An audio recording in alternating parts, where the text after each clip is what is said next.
What's up, Internet? My name's Nerdy. And I'm Clarus. And this is a pre-taped, we are not live, full book recap for The Path of Daggers, The Wheel of Time, Book 8. Yes. It feels weird because normally we do these immediately after we finish the book, but because of traveling and reasons and all that fun stuff, you're getting it now. Yeah, we're at Game of Thrones Con right now, and you're watching this. Yeah, I mean, we're not at the con. You're watching this later, whenever you want to, because, internet. Yeah, that's how this works. It lives forever.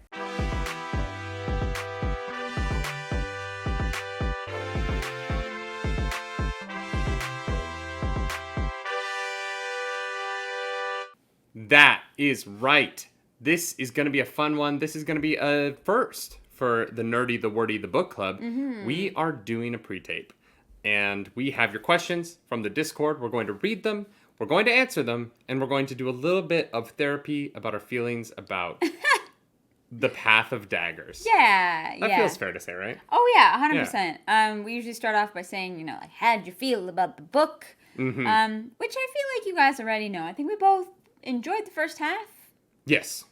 Yeah, some really great stuff in that. And then the second half was a bit rough in terms of not a lot happening, right? Mm-hmm. And feeling a little slow and a little bit disorganized in that sense, and also thematically having some tougher things to talk about. So yeah, if you've been in the comments of the last book club, or if you've been in the Discord channel talking about it, there's been a lot of discussion about some of the opinions that I had last week, about some of the opinions you had, mostly about the opinions I had, and maybe that's mostly about the way that I introduced them to the conversation, which I think is totally fair criticism. I want to start off by saying that.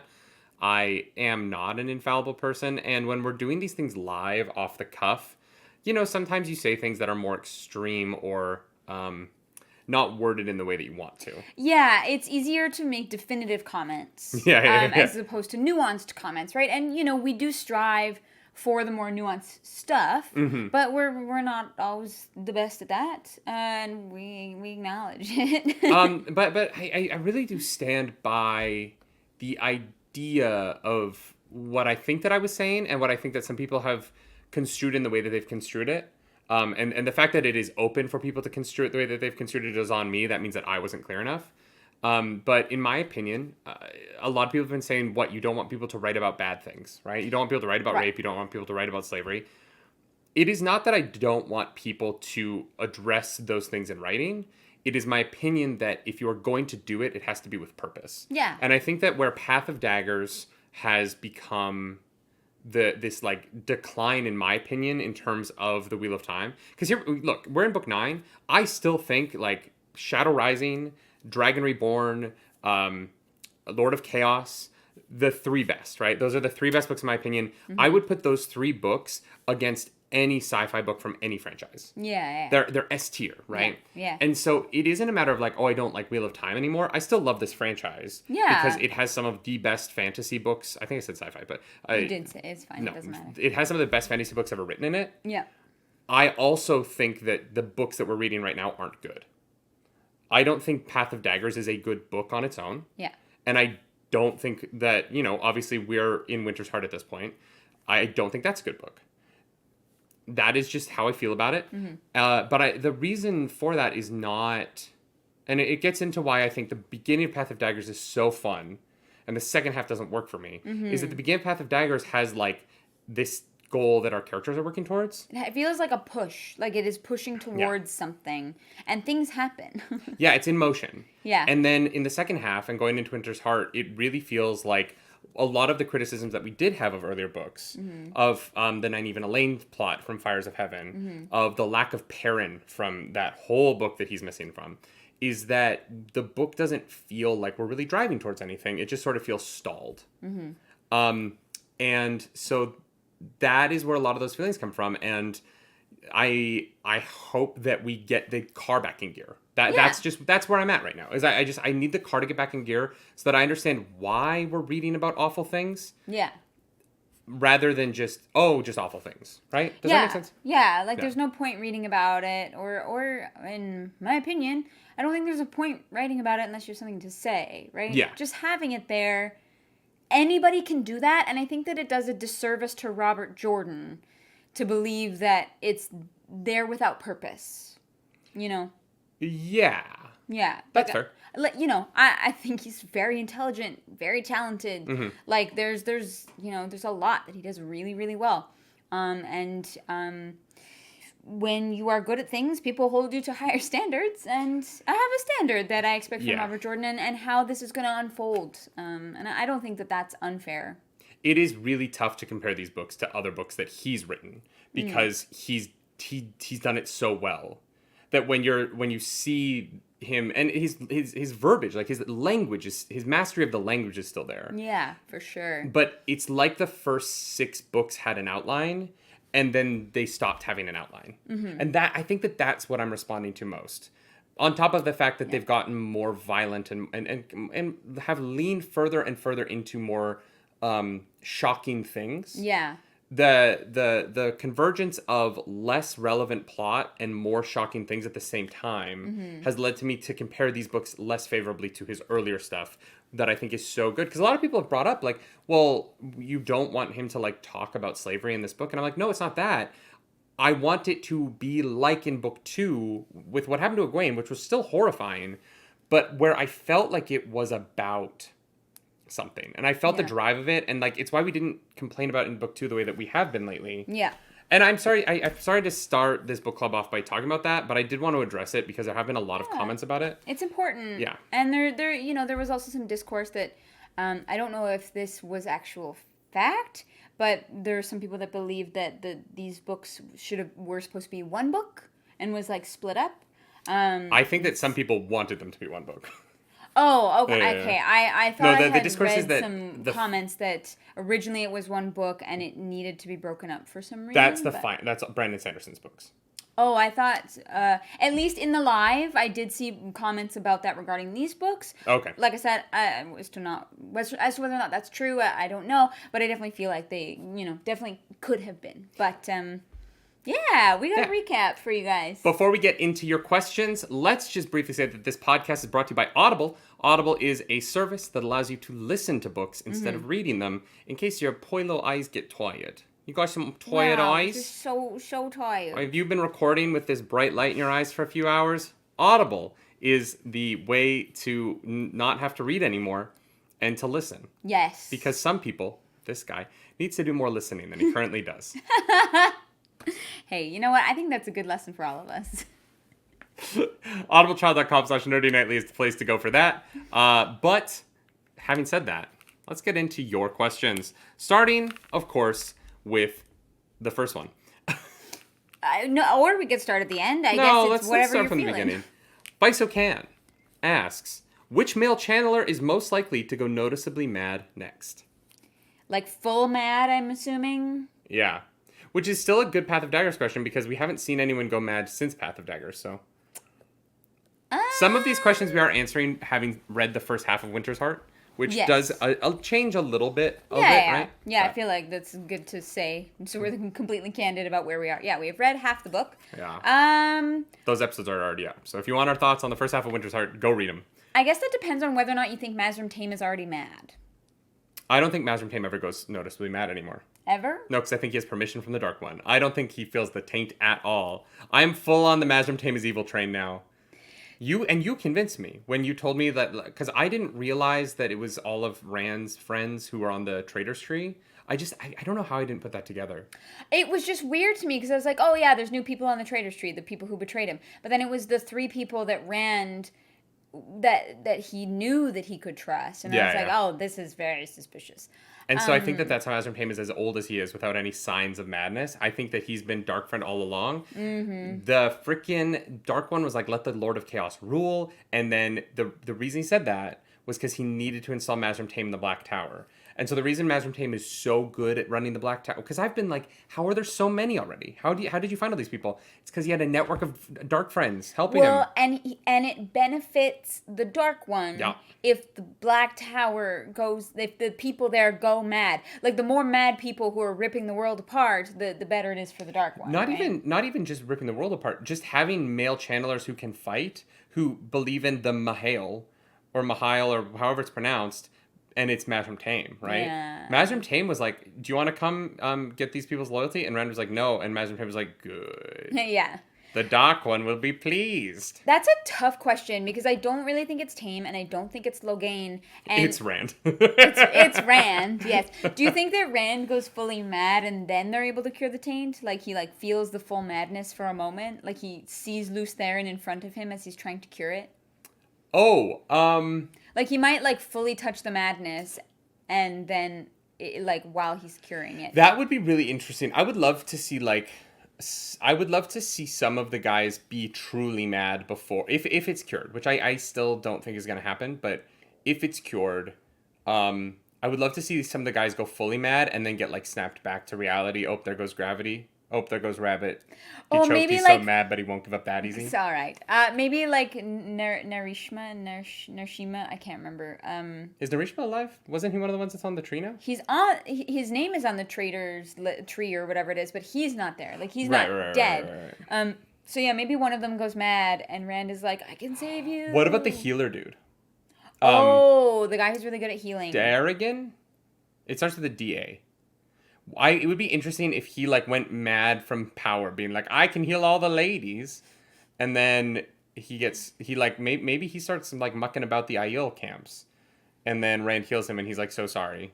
I can't say that ending well though. That's just it's gonna be sad. Yeah, it is. Because the only way to show male channeler madness is through violence. You know what I mean? Well, no. Kind of. Flynn was a child. I still don't understand that at all. What do you mean? I don't understand how he became. It felt like he hit his head really hard, not that he became mad. I mean, they're kind of similar. If we got into our hotel room, mm-hmm. and I started making a fort out of the suitcases and singing nursery rhymes, you'd look at me and you'd be like, we need to take you to a hospital. Yeah, for a physical injury it was so weird to me because it was so different. It's still, and we've already had this conversation, but yeah. It was so different from how madness has been portrayed at any other point in the series. Mm-hmm. Rand has never suddenly behaved like a child. You know what I mean? And so it's just this very strange moment where we've seen male channeler madness go the same way every time, except for him who was different. And maybe it's just because he was younger, maybe because he started training younger. There's any reason why. It just stood out to me in that moment reading it, I was like, did he fall down the stairs and hit his head? Well, the other thing as well is that Taim has had to get rid of a lot of people who have gone mad, right? And some of them weren't violent. Some of them were hallucinating and seeing things, right? And so I think that it mm-hmm. kind of demonstrates that, violence is kind of the easy one to go to, and that's why it's dangerous. So we emphasize the ones who go mad violently, but that's not always the case because it's all dependent on the person themselves. Oh, no, I'm not saying that it's wrong. I'm mm-hmm. saying that I found it confusing. Mm-hmm. But it just took me a lot longer to understand what was going on in that scene than I thought it was, I just didn't understand what was happening. Yeah. I was reading it being like, why is he acting like a child? Did someone cast a spell on him? Channel a weave at him? I didn't go to madness because I just don't think of reverting to childhood as madness. Does that make sense? Okay, yeah. If someone became a child in front of me and be like, he's mad, I'd be like, oh, wow, neurological trauma. Yeah. All right, the Croaker asks, what do you think Soralia and Cadsuane, aka the worst, will do? I didn't add that. They wrote that in their question. I want to make that very clear. Will do in their attempts to help Rand. Well, I hope they stop knitting at some point and help Rand. That would be great. Wow. Wow. I don't know, because the whole, like, kidnapping thing is a little strange to me. Kidnapping thing? Yeah, she's got the, like, Oh, Windfinder yeah. and the Noble. But here's the thing. We know that Noble is already, like, Ailil. She's, like, already, like, a little sus. So, or a lesbian. She's either suspicious or she's a lesbian. I know, and that's why it's so weird. I still stand by that Cadsuane is going to help cleanse the taint somehow. That is my bold prediction, and I'm sticking to it. So that's how I think that she's going to help out. And I do think that Cadsuane and Soralia, their conversation about, like, teaching Rand to, like, be human again. Human again. Yeah, you know, like, feel things. Is that? I don't think that's in the movie, right? I think Human Again is only in the Oh, it's only musical. in the musical. No, so you're right. So very few people are going to understand what I just referenced. Yeah, no, that's fair. That's fair. I don't know how, but yeah. I honestly don't think Soralia will be that important. How dare. Ultimately, like, I have a feeling that she's going to be important in that the Aiel Wise Ones as a block will be a part of the story. Soralia doesn't strike me as stepping out of the role that she's been in the series thus far, which is just sort of being a voice for the wise women in general, or no, the wise ones, because the wise women are a different thing. Yeah. So I don't know. I don't think that Soralia will do anything in particular. I think that the wise ones as a group might, but I do think Cadsuane. I think that they're building up Cadsuane to do something. I'm really hotly anticipating what that is. Because, you know, I joke about Soralia being the worst, and... You joke about Cadsuane being the worst? Or sorry about Cadsuane. I don't think Soralia is the worst, except for what she did to Min, which I still think is unconscionable. Yeah, why? But I do want to understand Cadsuane better through her actions, because right now all we have are words. Yeah. Yeah, I think Cadsuane is being built up to do something. But right now, the perspective that we're getting on her isn't helping me understand what her purpose in the story is. Mm-hmm. Other than to be the oldest Aes Sedai, which is interesting. Like, that's a cool character to introduce. Yeah. I feel like she has been introduced long enough that she should have done something by now. Mm-hmm. And being a pain in the ass isn't plot to me. I love that she has, like, Angreals in her hair. Like, that is super interesting to me. But super cool. In terms of, like, what actually is going to happen, I'll be quite honest, I'm not sure. Yeah. And part of that is that she's in Kyrian where nothing is happening. Mm-hmm. Like, and I don't mean that nothing... There might be something behind the scenes that we don't know about, or some, like, snippet of Darkfriend conversation that we missed. Mm-hmm. But for every character that isn't Cadsuane and Soralia is not headed towards her. Mm-hmm. Right? I just really hope that, like, Soralia and Cadsuane don't get this, like, backwards idea of, like, hurting or, like, pretending to hurt someone that Rand loves to make him, like, feel emotional. What? You know how people, like, well, it's like a dumb trope, right? Like, to get people who are kind of, like, cut off to, like, feel and, like, understand their emotions. Like, some people think that traumatizing them is a good idea. And I just hope that that's not the direction that it's going in. I can't imagine. I think Cadsuane was upset enough with the trauma of what Aleda did to not... That would be, like, you mean, like, them put, like, Min in danger to, like... Or pretend to... Yeah, I just really hope that that's not... That would be really silly, I think. I agree. That would be really silly. I don't see that happening, just because it hasn't been brought up at all, but... Yeah, no, me neither. Yeah, I don't know what they're going to do. I don't know. They feel kind of like they're being mentioned that they're in Kyrian to be like, remember these characters for when everybody else gets back to this. Yeah. But they don't have any motivation right now. They don't have any desires. Like, Cadsuane wants to help Rand beat the Dark One, which is great. That's a big, cool plot to have. But there's no there's nothing else there. Like, there's no immediate thing for her to do. There's no, I'm going to implement these steps to get there. She's just kind of generally like, I want to help. Yeah, the only clue that we have is that she has seen more male channelers go mad than anybody else, which is why I think it has something to do with the taint and the madness. But that's the only clue that I can think of. Which would be interesting. Yeah. If there was a trend to it, but there isn't. So like her having seen more people go mad than anyone else is not beneficial to my being interested in her, because we have set up that the madness is random. And so Unless it isn't. And that's why, like, here's the thing, because Tame also kind of alludes to the fact that it isn't random. Well, how do you think I've managed to survive this long without going mad? Like, that's him being like, I'm evil. No, I know that, but if Nori can become, not Nori, that's the banker. Who's the guy that became childish? Finn? Like, if Finn can go from 0 to 100% baby madness over the course of an hour, and Logain can hold it off for 20 years, and Rand can be inconsistently levels of mad over the course of these books. And you know what I mean? Like, we have not been presented the madness as like a scale. There's a version of these books where madness is introduced early on as like the 5 stages of grief.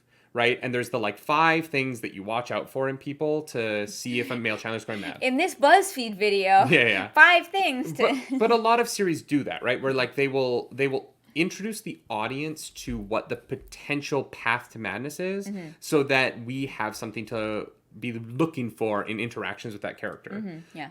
Robert Jordan has taken the approach of the madness is random, to us at least. And maybe there is some method to the madness, but literally... it is at this point, from all our knowledge, entirely random how quickly you go mad, what kind of madness overtakes you, what the different elements of it are. And so in that kind of storytelling, it becomes less interesting to try and track madness because there's no warning signs. If Cat Swain had been like, Rand, these are the warning signs that I'm going to be looking for in you, and like obviously that's very direct, but I'm just saying if that concept was introduced in some way, there would be something for us to be like, ooh, what is she saying in this scene? What is she saying in this scene? She does like it's not there. Bring up the like speaking to people, like the like, do you think he's real or something like that?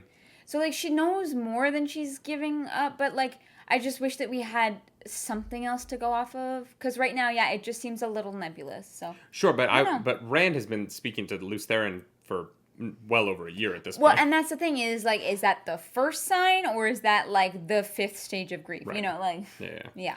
All right. Next question is going to. Oh, I lost where we were. That's not good. Closed. Ashan A says, what Jordanisms do you think Brandon Sanderson should keep and which should be abandoned entirely? How far would you go to improve the writing style while still keeping the soul of the series intact? This is a really interesting question. Oh, yeah, that's a good question. I would not improve the writing style. Well, that's not true. I would go back in time and I would say, Robert Jordan, the way that you write is remarkable. Yeah. Please understand that in book 9, the information that you have put in books 1 through 8, the audience is aware of, and you don't need to repeat it. The only thing about his writing that I don't like from a writing standpoint is that he's like, this is what this dress looks like. And I'm like, I know it. You can just say cat and sore at this point. We're over 2.5 million words into the series. You can just say cat and sore in book 9. Yeah. And so that would be the only in terms of his words. Yes, right? For sure. I agree 100%. I think that how Robert Jordan writes 99% of the time and his way with words is just it's incredible. I love reading it. I love the I love that you can feel that it's his. Mm-hmm. Yeah. Right? You know, there are authors, you're like, this is this person's work. I know it and I can recognize it. It is the bit of meanderiness, maybe. Yeah. I think I would just trim the fat a little bit. Trim the fat. I would trim the fat and I would have an outline. Because that's what I'm feeling right now, is really like, what is the point of this? Where are we going? What is the character evolution that anyone's going to go through in it? Yeah. And I think that Brandon Sanderson... So going into the question, like, what is Brandon Sanderson going to keep? I have a feeling that Brandon Sanderson, partially because of generation. Maybe also, I don't know Brandon Sanderson well. I do know that he's a Mormon. And so I do think the way that this is totally speculation based on that. Because we haven't read is that I have a feeling that, and actually also based on someone shared a graph in the Discord showing the number of times the word breasts was used in the books. I have a feeling that some of the amount of spanking will be significantly less in a Brandon Sanderson novel. And the folding of arms specifically underneath breasts? Yes. You can just say folded her arms. You don't need to include the boobies. I think that the amount of discussion about the size of women's breasts will be significantly less. I'm also hoping that we don't spend as much time on necklines. Like, at this point, I'm like, okay, we get it.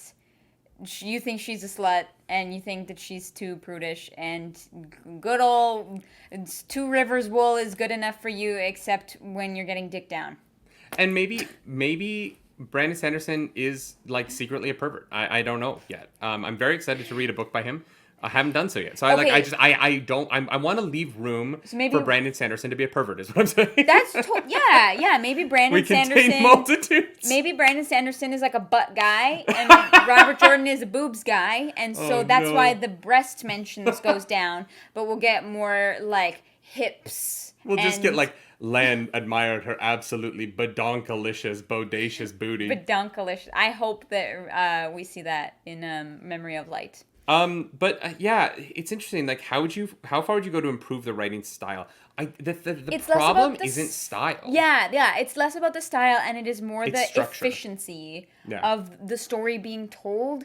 And I'm not saying that art has to be efficient in that way. I'm just saying that, like, I understand why people stop caring about this story at this point. Yeah, the number of people who've reached out to us and been like, I've never finished The Wheel of Time, but maybe I'll finish it with you. Yeah. That was interesting because these are the books where people stopped reading. Mm-hmm. And I can see why. Like, because here's the big story of this, right? What is Tarmangaden and how are we headed towards it? No idea. And we're in book 9 and I have no answer to either of those questions. Yeah. I don't even have the beginning of an idea of what Tarmangaden is. And it feels like we are getting further away from fighting the Dark One every book and more into fighting something that is introduced, right? Yeah, like the Sanchin repelling in this book in Path of Daggers, it does not feel like it is heading towards a bigger battle, in my opinion. Yeah. In a way that I think that on a reread, I don't think I would notice this as much. But right now, because I just have no idea what is at the end of the tunnel, I'm just kind of looking into the darkness going, oh, that's a bunch of new characters to introduce. It's more S names. And M names. M names are becoming almost as bad as S names. Yeah, no, I know. Yeah, So it's just structural. It's not style. Robert Jordan look, I don't know that I'll ever write a sentence as good as some of his mediocre sentences, right? Like I think that I would aspire to hit the middle of his writing. But I do think that this series needed editorial oversight and it needed the books to have their own plots on top of the larger plot. Yeah. You need, sure, the overarching plot, but you need the through lines, the smaller ones that are in the middle of the story to keep you pushing towards the end. I thought that, like, the prophecies of the dragon that we had in the first, like, 5-ish books, I thought that those would continue on to be the string that leads us to Tarmangaden and figuring out what it is. But and they just kind of stopped. Yeah, but they just kind of stopped. Like, we've gotten less of those recently. And so I feel like I've lost that thread, which was like the connection to it. You know, I thought that the more prophecies would be learned and talked about and delved into, and so that we could dive into them too, of what was coming and what that meant for Rand and for the rest of the world. But that seems to have hit the brakes a little bit, unfortunately. So because the whole series kind of has, right? I think it's very telling that Robert Jordan left notes for one book and Brandon Sanderson looked at it and said, it's impossible for this to be one book. Yeah. And I feel like that is indicative at this point in the series as well, where the first 6 books are tight. Like, you know, you just the plotting in them was so good, and the narrative structure of the endings. While I did complain about the fact that it is the same end repeatedly with Rand kind of winning the next thing. It felt a little bit more like leveling up in a video game than it did like a plot about a battle between two equal sides. The narrative structure within each of those books was so strong that I'm surprised how far away we've gotten from that in the recent books. Yeah, for sure. That was a great question. Really interesting. But yeah, I wouldn't change his style at all. I would just, edit it. Yeah. L Gage asks, would you rather wear a crown of swords or walk a path of daggers? I would walk the path of daggers because it's a beautiful mountain range. I don't know what this means. So the crown of swords is the crown that keeps cutting Rand's forehead open, even though you could definitely just use a little bit of dull that. And then the path of daggers is because there was the giant knives from the statue in the ground where he killed all the Sanchin. But if I'm just walking through that path in the mountains, it's probably gorgeous. If I have to kill all my friends there, then it's different. It's beautiful. Or killed my frenemies there. Here's the thing. I feel like the skin on the bottom of my feet is, in most areas, tougher than the skin on my face. So, why would that matter? For, the cuts. What cuts? The path of daggers. It was called that because there was, the giant dagger statues, though. It's not like you're walking on daggers. It's just a mountain range. Would you rather go for a hike or wear a hat that cuts your face open? Is kind of what the question is. I don't get it. The problem is we're misinterpreting. I think that the implication of the question is that the path of daggers is where Rand loses control of the power and kills the people under him. Here's the thing. If it meant killing off Weramon, I would walk the path of daggers. Wow. Just to be done with Weramon. Right. Here's the thing. That crown probably looks really cool. So you know who I think Billy Zane would be? Oh, guys. Oh, we didn't tell the story. At the end. We will tell the story of meeting Billy Zane at the end. Yes. But Billy Zane would be a great Weramon. Now. Yeah. I think he would be very funny. Yeah. He's got a great sense of humor. Hilarious. Yeah. Stick around to the end of the podcast and we will tell you about our time talking about Wheel of Time with Billy Zane. Yep. Yeah. And then I might edit it to the beginning of the podcast. So you might have already seen it. We'll see. That's fair. Or there will just be a chapter down in the line and you can just click to it. Oh, you can just skip to it if you want to hear. Yeah. All right. Ist asks, if you had to start a life together somewhere in the world of Wheel of Time, where would you live? What would your profession be? And would you have any special talents? If we could move somewhere, I would move us to nowhere. Maine. Maine? Yeah. Where's Maine? Maine, the Maine. Oh, Maine. Yeah, Maine. I thought you meant the state, Down Maine. to the state of Maine. It's we're going to become lobster fishermen in Maine, USA. Look, here's the thing. Maine seems to be, not as shitty a place to live. Not that we know that much about it. And Bear Lane seems to be, pretty competent. Let's be honest. The women don't have to wear a lot because it's hot. They're all super hot and they're all super horny. That sounds like a great place to live for two bisexuals. Yeah. Honestly, yeah. I think that would be it for me. All right. You heard it here first, folks. I don't know what... We would move to the horny islands of Maine. As it has been renamed. What about talents? I don't know. What would your profession be? My profession? I would be a soldier because I'm 6'4". I feel like I would get conscripted. I would be conscripted. Yeah. They'd be like, you must. I would have been raised to it, just because of my size. Yeah, or maybe a blacksmith. Oh, that's fair. Yeah. I'm terrible with my hands. I would be a soldier. I feel I can't make shit. Yeah, I don't know. I have always wanted to believe of myself that I would be a what? I would be a fucking, what is Tom? A gleeman. What am I talking about? A soldier. I would be a gleeman. That's true. You would be the court jester. I would be up there I would be incanting the Horn of Valir in high chant. Coin to your witcher. Yeah. Sorry. What were you saying? No, that's totally fair. I always thought of myself, oh my gosh, if I would grow up in a fantasy setting, I would be a badass dagger lady like Min, you know what I mean? I would learn how to sword fight and do all the cool You'd be shit. I only wear pants. Like, I feel like I would be, because none of you, like, knew me in high school, but I was so, like, stubborn and would just, like, be like, I wear what I want and fuck your rules and blah, blah, blah. Like, I was an asshole. But I have a feeling, like, realistically, that I would go into some kind of seamstress sewing, because I like cosplay and I like making things with my hands, and I'm, like, very detail oriented. So if I learned to, like, embroider... if this was the kind of world that I grew up in, I think realistically it would be something like that. So I would be a gleeman and she would make my cloak. Yeah. Great. Yeah. My special talent would be talking myself out of the situations I get myself into. The ultimate gleeman talent. Taviran. I don't know. Talent. I would be. Do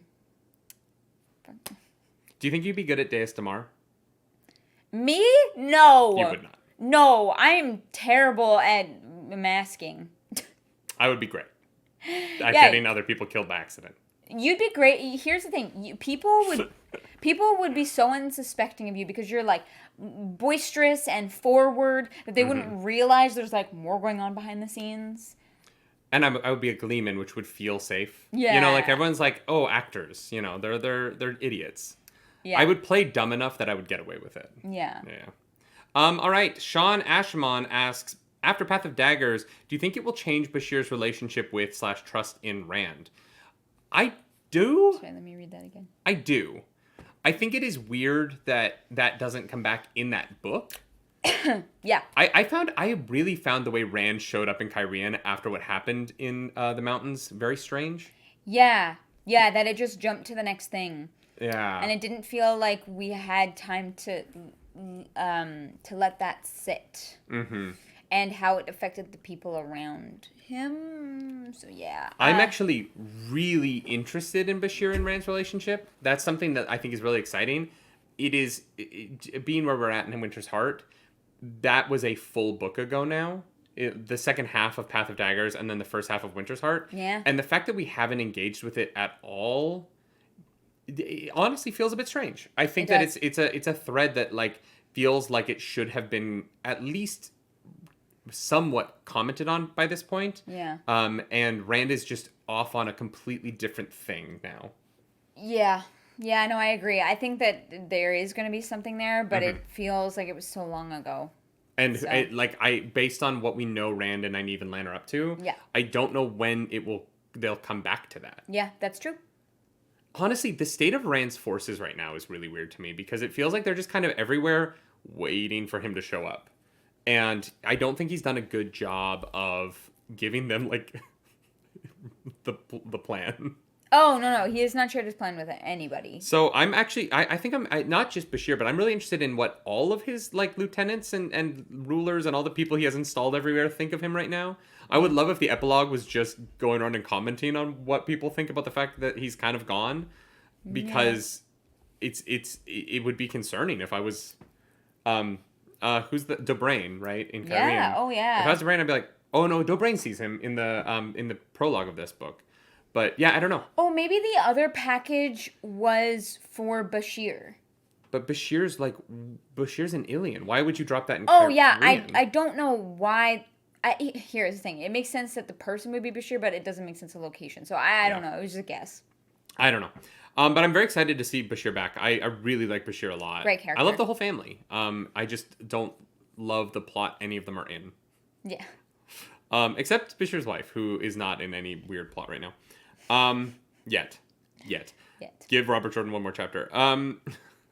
Blue says, which character do you wish would get more screen time? Happy birthday, Blue. Matt.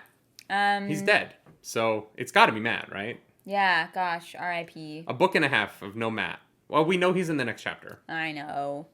But yeah, Matt. Min, I would give more screen time to. Yeah, I would love more Min. I think we right now get a decent amount, but there was a chunk of time like 2 books ago that I was really like, I would love to see what like Min's perspective is of this, and I'm honestly I'm trying to recall when it was, but I think Robert Jordan could do a lot to tell us about Rand by focusing on her POV of him. And maybe we'll get more of that, but I think that POVs from Rand it's tough to like judge his madness in his POV, because in writing it out from his POV, it feels like it makes sense. So I think that like using Min's POV to kind of demonstrate where he's at would be interesting. So I'd like to see more of that, but yeah. The other person's POV that I wish we had more of recently was Avienda. Yeah. We get her personality from other people's POV, but we haven't been in her head recently really at all. Which is, I think, partially because she's not really doing anything. She's kind of there, which, you're right. I just love her perspective on things, and so it's just one that I would love to see more of. That's all. It's just tough because she's sort of, like, next to Elaine, while Elaine is... Because Elaine has a somewhat active storyline going on. Yeah. Also, Tom. Where is Tom? Bail Doman. Where's Bail Doman? Yeah. Where's Aguianan? I like those two a lot. Haven't seen them in, like, 3 books? 3 or 4 books? Yeah, at least. Yeah, there's a lot of characters, honestly. Yeah.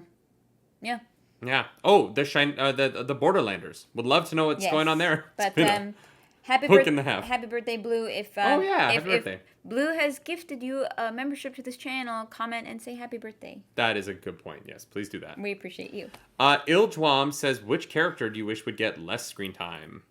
Less screen time? Yeah. I have my answer. Locked and loaded. Cat Swain? No. Oh. Less screen time. Yeah. Okay, who do you think? Savannah. I'm done with the Shido. Oh, I wasn't even May Perrin and Massimo wipe them off the face of the earth as fast as possible. That's fair. Yeah, she makes me want to punch somebody in the face. I'm at the point where I don't. They've been wiped out too many times. They've lost every single time. I don't care at all about them anymore. Yeah, that's fair. I'm trying to think of a different answer just to have something different to say, but I really can't think of anything else. I like the Forsaken stuff that we get. I would like to know more about Moradin, though. Yeah. Moradin, I would give more screen time to. More too. But in terms of, like, less... Yeah, that's the only one that I can think of. Yep. So then, Look Waffles says, which of your predictions are you most confident about? Cat Swain will, like a cockroach, be in the epilogue. Cat Swain will survive the heat death of the universe. She is an undeniable, consistent monstrosity that will plague my nightmares until we finish this book series for like the 3rd reread, when I can finally purge her from my life. Okay, mine is also about Cat Swain, that she is going to assist in cleansing the taint somehow. You are so committed to this. And Rand shows up and is like, Nynaeve, it's you and me, baby. No. And Clarice reads that and is like, Cat Swain will be a part of this somehow. I am convinced, okay, because of the little tidbits that we've gotten, that Robert Jordan would not put there for no reason, okay? Mm-hmm. I'm sticking to my guns. Also, I'm pretty sure... Oh, you know what? I would actually have to go back and look at my prediction. But we did do a prediction on who would have Rand's babies first. Elaine will. Yeah. Because we know that now. No, we know that now. But she might be pregnant right now. But when we did the prediction, I think we said Min because he was with her. Right? Because we didn't see how he was going to get back to Elaine and Avienda, and it's just, they just teleport there one day. Maybe Min is pregnant, because here's the thing. Min can see that Avienda's going to get pregnant, and Min can see that Elaine's going to get pregnant, but she doesn't know if she is or not. I don't know. Huh. It doesn't matter. All right. We're gonna jump over one, because this one's relevant to what we just said. Josh says, Nerdy, can you say something nice about Cat Swain? Clarus, can you say something mean about Cat Swain? I'll go first. I'll give you a second to think about it. Mine's really easy. Cat Swain right now has the most potential to flip from a character I don't like to a character I do, simply because the reason I don't like her is that she isn't doing anything or have any desires that aren't super general and generic. And all you have to do to make Cat Swain interesting to me is just have her be active, give her wants and desires beyond I am old, therefore I know. And because that's all she is right now. And if you do that, I could go from being like absolutely no on Cat Swain to absolutely yes on Cat Swain in an instant. The same way that I didn't give an F about Elaine. I didn't care about the character at all. I was like, oh, great. She's just a nothing romantic interest character. And then she has the moment with the Aes Sedai in Abu Dar. Yeah. And I went from, like, I don't care about Elaine to, oh, I love Elaine. I'm here for her. Yeah. Cat Swain can have that moment. There's so much potential. She just has to do something active in the story. Mm-hmm. Yeah. I think I did mention, like, issues with Cat Swain in how she speaks to Rand in terms of the goals that we feel like she wants to achieve. I think that she does suffer from the I'm older, therefore I'm right syndrome, as opposed to working with Rand on his level. Or just demonstrating that she's right. Yeah. You know, there's a lot of... This is my mean thing. You're not... You've already said your mean things. You're right. You're right. I'm sorry. No, but you're right. I think that kind of sucks because I think she is going to be super useful. I think she's going to be super interesting. I think that there's...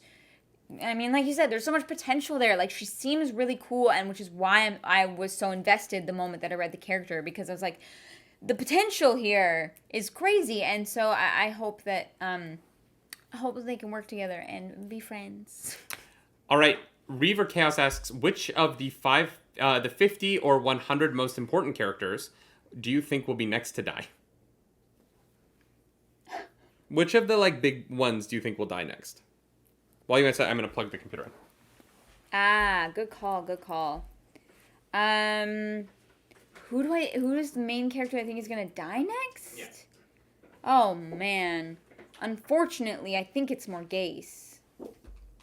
But I want her to at least see Elaine first. I feel like the lighting of that was terrible. I'm so sorry, everyone.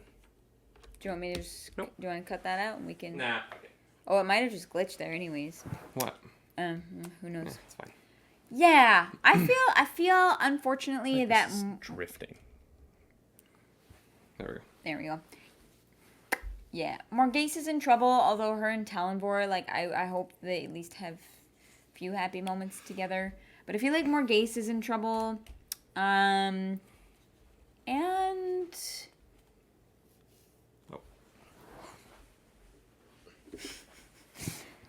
Here's... Can I comment on that? Sure, yeah. If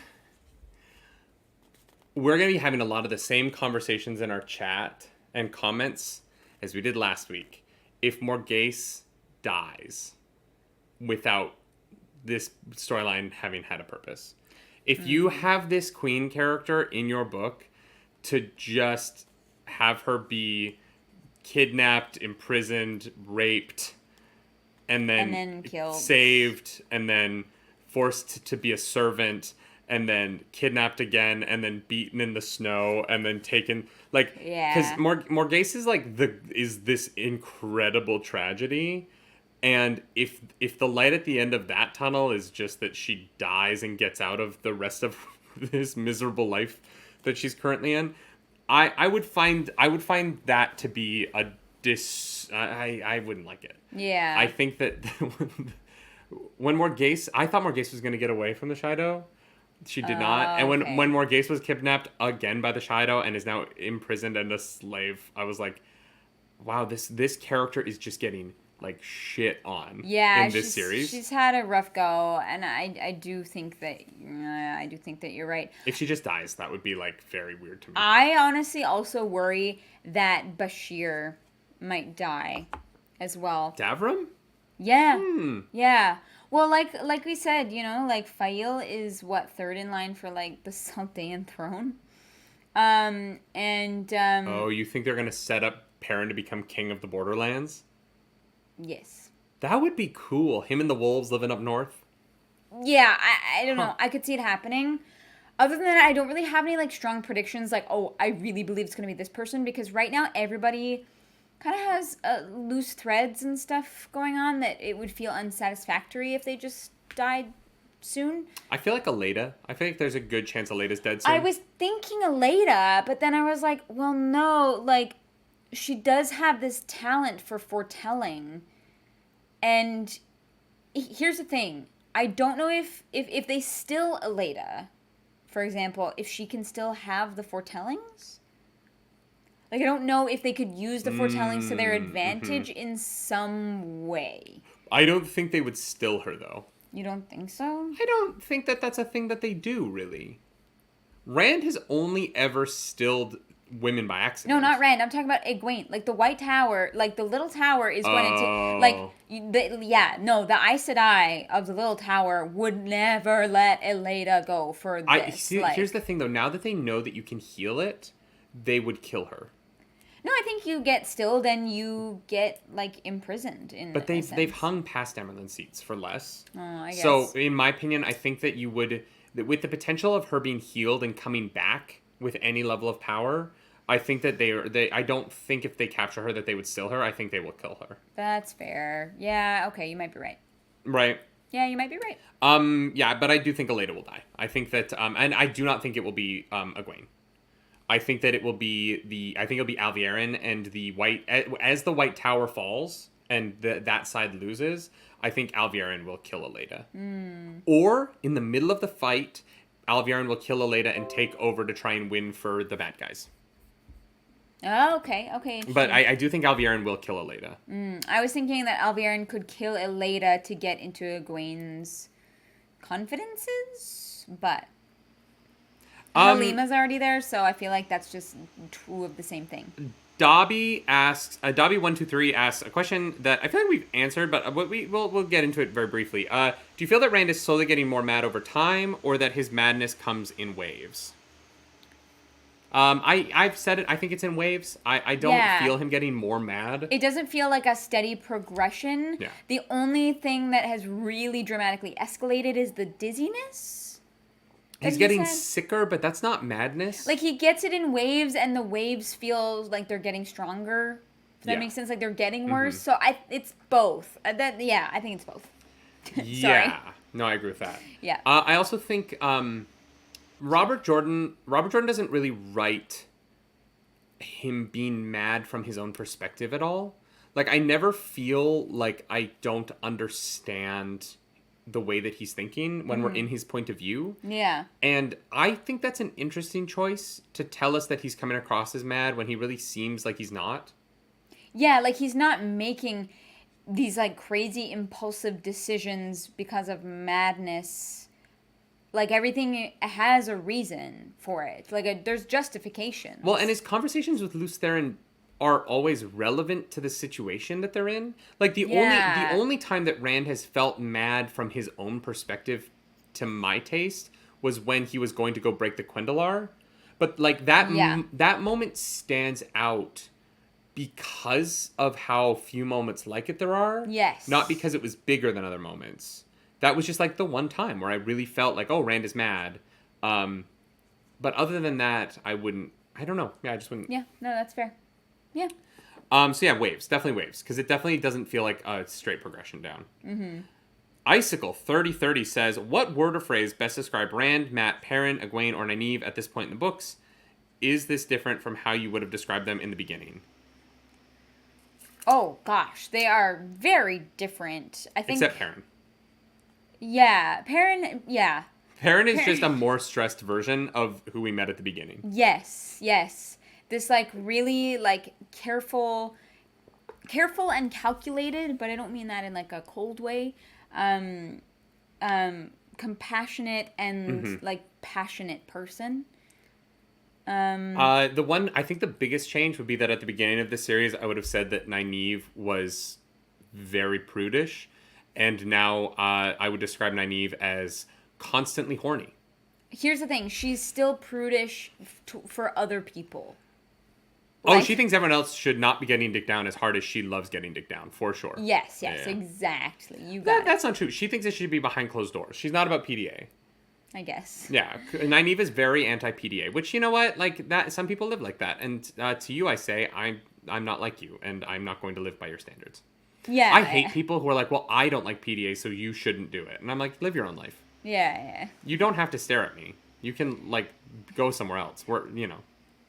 Yeah, you have the ability. I'm sorry I kissed my wife. Like, Jesus. Right. Yeah, Egwene obviously has had this crazy, incredible journey becoming the Amerlin seat, as well as like a Dreamwalker, and and being in love with Gawain and those kinds of things. Like, she at first was like a little farm girl who wanted some adventure and thought that she was gonna marry like Randall Thor because they were close and they were young, right? And just has had her whole perspective of the world changed in a really interesting way. And it's funny, I would have described her in the beginning as being like excited and adventurous, and now I would describe her as mischievous and demanding and shrewd. Yeah, like she's except about Halima.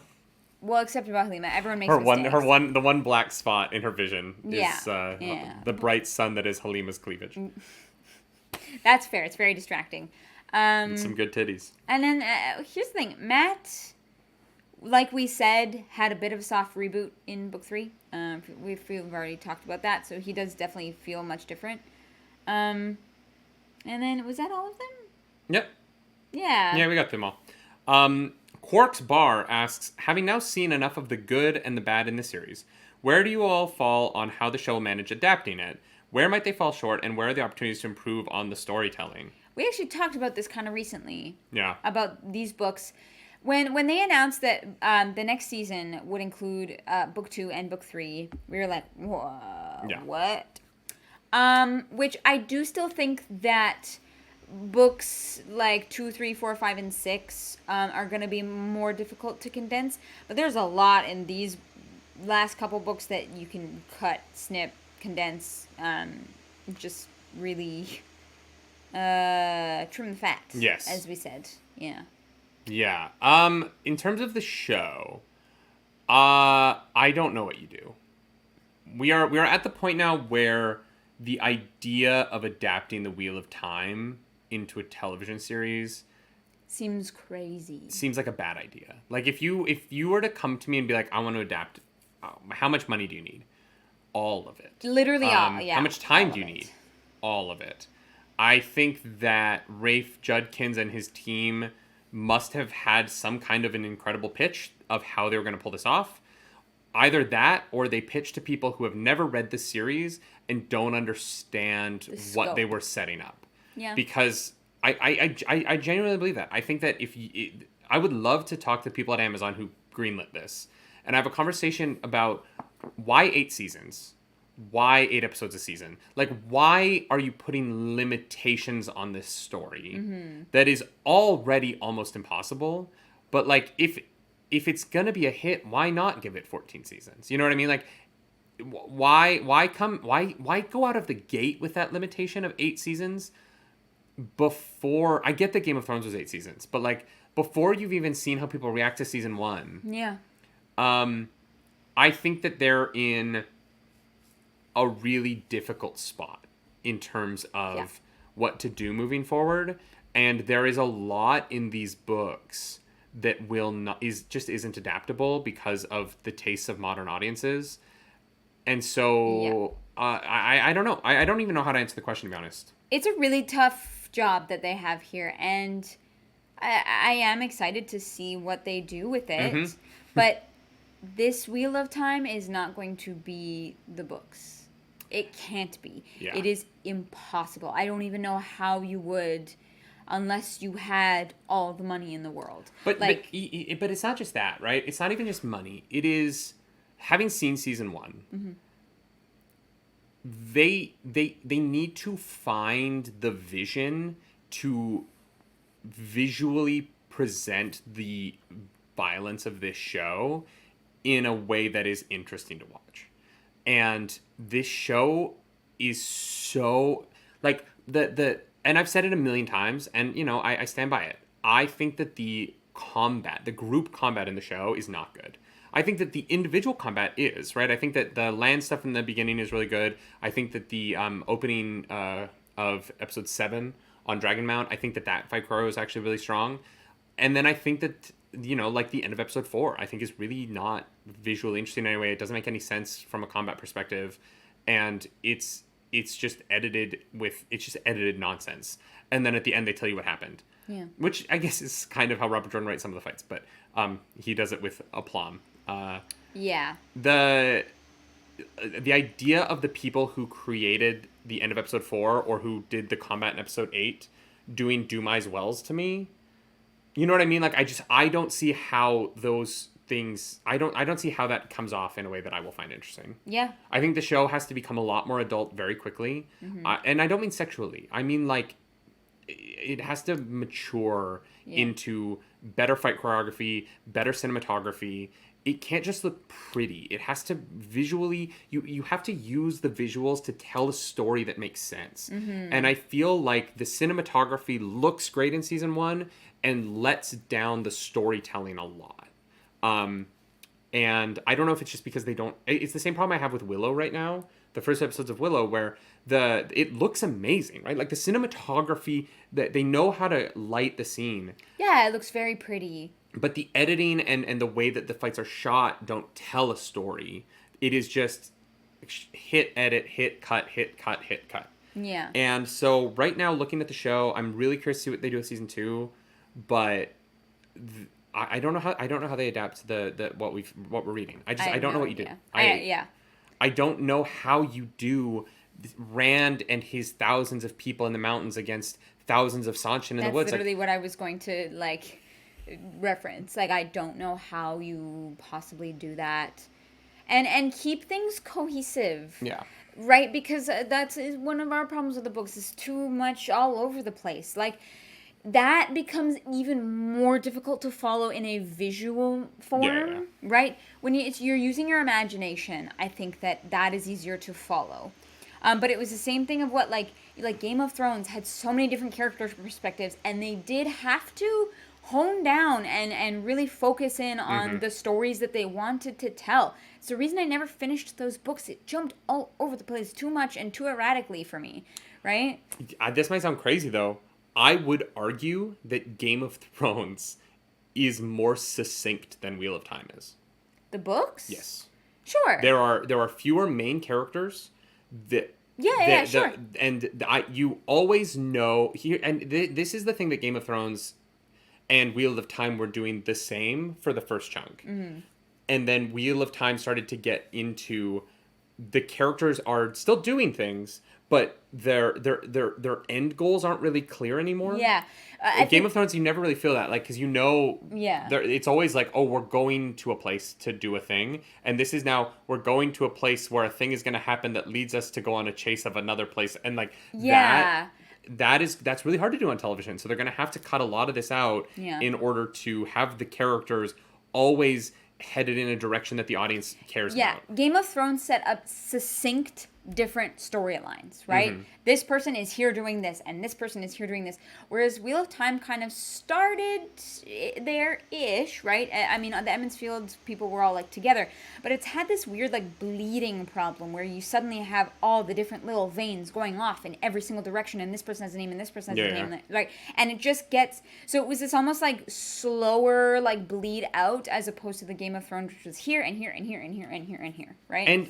And this is where the comparison to the show actually gets really interesting, because I feel like season 1 of Wheel of Time had the opportunity to be more succinct, and then in the finale, and I understand that's probably because of Barney Harris leaving, but the finale of the show has Rand go, I'm just gonna leave. Peace, deuces, I'm out. To do what? Like, and it's a huge problem, right? Going into season 2, what is Rand doing? And it's like they want to keep it a secret, and I'm like, the books exist. Like, you don't have to worry about the spoiler thing. Yeah, it seems like the Wheel of Time show is for new Wheel of Time fans and not people who have read the books. But even for new Wheel of Time fans, the end of season 1, my point is that it's for neither, because for people who have read the books, right, the end of season 1 doesn't make any sense, because that's not what happens. And so you're like, oh, they're changing it. Okay, if you're going to make a change, right? I would love to ask Rafe Judkins this, because, and maybe I'm coming across a little bit combative, and I don't mean to, but I would love to ask him and be like, if you're going to change the end of it, why did you change it and not give any indication to what the story was going to be? Because as an audience member who, at the time, I hadn't read any of the books, I got to the end of that season, and the protagonist of the series goes, no, I'm going to go do my own thing. And I'm sitting there going, wait, but you don't know what you were doing in the first place, and I don't know what you're doing. So what am I supposed to be excited about? It's like when you're playing D&D with new and experienced D&D players. Yeah. And they have that main character syndrome where they're like, fuck the rest of the party. I'm just going to go off and do something. And you're like, well, what are you doing? We have stuff... keep the group together, and they just want to go off and have their own private individual session, and you're like, okay, it's kind of what it feels like, where you're like, but so like that moment doesn't give me a lot of that moment doesn't help with the conversation about the show either, because I genuinely don't know where the show's headed in terms of season 2, let alone how it's going to be adapting book 9. I think a lot of the show specific stuff, we are going to do like a rewatch of season 1 before season 2 comes out. So we're gonna I think go a lot more in depth and detailed with the what and the why for the show. We'll get into that. Definitely stick around for that, and I feel like we might do some Discord questions as well, just to really deep dive into that with you guys, you know? We need to move faster. We have so many questions. Yeah. How would you prefer to learn magic? Rank these: as a novice in the White Tower, a Sanchin Domain, a Wise One apprentice, Seafolk Windfinder apprentice, or a Black Tower soldier. Just give me best and worst. I think the best is a Wise One apprentice. I think worst is Sanchin Domain. Yeah, I was gonna say the same, to be honest. Like, the obviously being a domain would be the absolute worst of those scenarios. And the wise ones at least seem like, they're harsh and like punishing, and you know. I don't know. They seem pretty nice to Egwene. Yeah. You know, there's a lot of love there. Yeah, for sure. The harsh lessons, but in a way that I can understand. So yeah, wise ones for sure, domain last. The wise ones, you end up part of a family, and the others, I don't think you do. No, gosh, yeah. Rod Straight says, a lot of people dropped Wheel of Time at this point in the series. If you now had to wait 2 years for the next book, do you think you would have continued? No. I probably would have. It depends on when in my life. Mm-hmm. That's fair. If this one came out when I was in grade 10 and the next one came out when I was in grade 12, absolutely. If this came out when I was in grade 12 and then this came out and then the next one came out in the middle of college, I don't have time for this. There are just different points in my life where I have been a more avid reader because of time constraints. So I would have stopped after Crown of Swords, and I would have gone back and finished it when all of the books were out. Yeah. I would not have read book to book. I would have stopped. Because I didn't really love Crown of Swords. Yeah. I did not like Path of Daggers, and I don't like Winter's Heart. So for me, my taste, no. Yeah. Knowing that it ends is what I'm excited about. Knowing that there is a conclusion. Yeah. Is the reason why I'm excited to keep going. But if the book, if we had started book club and the show and this wasn't done, I would have pushed to start reading the Cosmere until the books were all out. Yeah, that's fair. I don't think I'm gonna read the next Song of Ice and Fire book until the last one is out, because I don't like the circling the drain kind of feeling. Absolutely. That's not to say I would have never finished it. I would have finished it when the final book was out, because I want to know what Tarmangaden is so bad. Yeah. But I would have... Crown of Swords was written in a way that I would have stopped until every single book was out, and then I would have bought them and read them over the summer and finished it. Yeah, I get that. I understand why people drop off here. Yep. Power Guy asks, we have now had books where each of Emmons Field Boys have been missing: Dragon Reborn, Fires of Heaven, and Path of Daggers. Which missing POV do you think had the biggest impact on your enjoyment of the series? That's really tough because Rand being gone? Okay. That was the only time where I was, because remember the end of Falma, this huge thing happens to Rand, and it's this crazy huge character moment, and then they're just chasing him around. Yeah, I get that. And I wanted to know what happened from his perspective, not we found the sign, we found the trail. You know what I mean? Yeah, that's fair. It's really tough for me to answer that, to be honest, because of my different enjoyments of the different books. Mm-hmm. Right? I can't say that Matt being in the last book would have changed my enjoyment for the better. Yeah. Right? But these books I definitely enjoyed less than, like, when Perrin was missing. I definitely missed Perrin, but there was so much other good stuff that, like, I almost didn't mind as much, and it was a joke every week. You know, where's Perrin, our boy? But, yeah, I think Rand is probably the best choice in that, because it felt a little lost, and maybe that was the reason for it. Maybe that was the choice that Robert Jordan made, and I can understand that, but I don't know if I really enjoyed that choice. I also think, for my taste, when Rand does show up, it didn't feel like there was really a reason why he wasn't there. Yeah. Whereas, like, with Perrin, like, nothing happened. You know what I mean? He was just on his honeymoon. Yeah, like, he's like, that. When we do cut back to Perrin, it's like, oh yeah, we've been playing Sims, and we've built a town, right? With Matt, having read, like, you know, the first 2 pages of the next chapter, not a lot. There wasn't a story there. Mm-hmm. Whereas with Rand, it really felt like there was. Yeah, fair. Power Guy also asks, of the elements of the magic system that were explained in more detail in the book, linking, unweaving, flaws, buffers, which is your favorite? Oh, linking. Oh, really? Oh, linking to me is the untapped gold mine of this franchise, especially because of the, like, someone leads the link and it's really hard to pass it. But, like, when Elaine, the coolest magic moment for me in the whole series is Elaine and Avienda using their relationship, their personal connection to each other, to pass the link without difficulty. Does that make sense? Yeah, totally. I thought that was amazing. For me, it's the unweaving. I find that really, really interesting, because it actually helps me visualize a lot better the magic and the weaves and the actual physical thing that the people in the story see, right? The things that make the Soldam cry. Like, I feel like after that was introduced, I had a much better visual of what that looked like for me personally. That's a really cool point. Yeah, it changed my perspective in a way that was just very personal. So that's my answer, but I do agree with all the points that you made. No, I love that. I hadn't really thought about, because even when that happened in the books, I was like, I hadn't really thought about it being like that. Like, that felt like the moment where I started to understand what it looked like as well. That's a solid point. You know what, I think I'm gonna go with, I'm changing my plan, unweaving as well. Nice. It's dangerous that it's basically like everyone can do a nuke. Yo, it's terrifying. And that's also what fascinates me, is it's like a wild magic search in D&D. Sorry for all the D&D references. But, like, anything can happen. You don't know. Yeah. And that's so scary. It's amazing that more, like, kids don't accidentally blow up their town. Well, you know what I mean? Like, just by accident. That's why I think that the Aes Sedai, part of the reason they try and find all the channelers that they can, because they truly believe that it's a danger. Ildwam says, which of the remaining Forsaken do you consider the most threatening, frightening, competent, and why? Semirhage probably is the most. Yeah. Is Morden Forsaken? Because then it would be him, and then Semirhage second.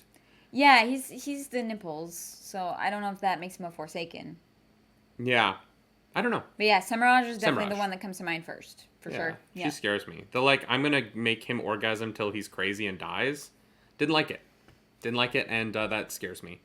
But I wouldn't mind going out that way. Death by Snoo. Fisocan asks, if you were to eliminate the Path of Daggers as a book, but keep the important plot details, how would you edit the plot lines into the rest of the series? Well, we already said we would add the Bowl of Winds to the end of the previous book. Yeah. For sure. There is definitely some extras in there that could be trimmed. Even within that, like, storyline. So tack that onto the end of the last book, and then most of the second half, it doesn't matter. I don't know yet, because we haven't seen the fallout and how important the fallout is, but there's a part of me, honestly, that's like, I would cut all of it, except the Bowl of Winds. I would just never have Rand fight the Sanchin in the mountains, because I don't know why it matters yet. I would just cut the Saidin feels weird stuff, because I don't know why that matters. Yeah, maybe a book from now we'll understand why we went through that. But in terms of character development right now, it just, none of it really feels necessary. I would cut all of it. And I would just cut the Shaido out of the rest of the series. I would have get rid of them have died when Demandred put them through the portals. Yeah. And we would never see Savannah again. Well, yeah, which is honestly what I thought was gonna happen. But yeah, that one's kind of hard to give a definitive answer without the whole story. So, but we'll come back to it. The books are gonna have to give me a real strong reason why any of it mattered. Because right now I'm like, okay. Yeah. Father Jerusalem says, how many times do you think Elaine went back and used the red rod terangrial? Did she teach Aviendha how to use it? I don't think that many, because she can't remember it, right? So, like, what's the point of an orgasm if you don't remember it? I mean... Do you know what I mean? Because she doesn't know... I mean, it wasn't an orgasm, like... But she doesn't know what happened, so why would she use it again? Yeah, I feel like that would be terrifying. And no one will tell her. I know. That's why it's so weird. Like, I'm like, okay, but, like, what did you do? Karen Taverin says, Cadsuane Weramon Savannah, bed bond balefire. Oh my god. Kill Weramon. Yeah. Kill. You can fuck... I mean, I would fuck Savannah and then kill her. And then I would marry Cadsuane. And then kill her? Just gonna kill everyone? No, Cadsuane... I like Cadsuane. I would do the same. I think that one's easy. If you're gonna bed someone, it's got to be them titties. The big titties, yeah. Mm-hmm. But Savannah will kill you eventually. Whereas Cadsuane will be a pain in your ass. But like, what wife isn't? You know what I mean? So. Wow. You're starting to sound like the comments in our YouTube. Yeah, except I mean it as a joke. I know. And they don't. Wheel Up Time says bed bond balefire as is customary. Davram Bashir, Jahar Narishma, and Alice, the kinswoman. Here's the thing. I would definitely bed Elise just because why? Because I don't like being in charge or making decisions. Mm-hmm. So Elise can do all that for me, which is great.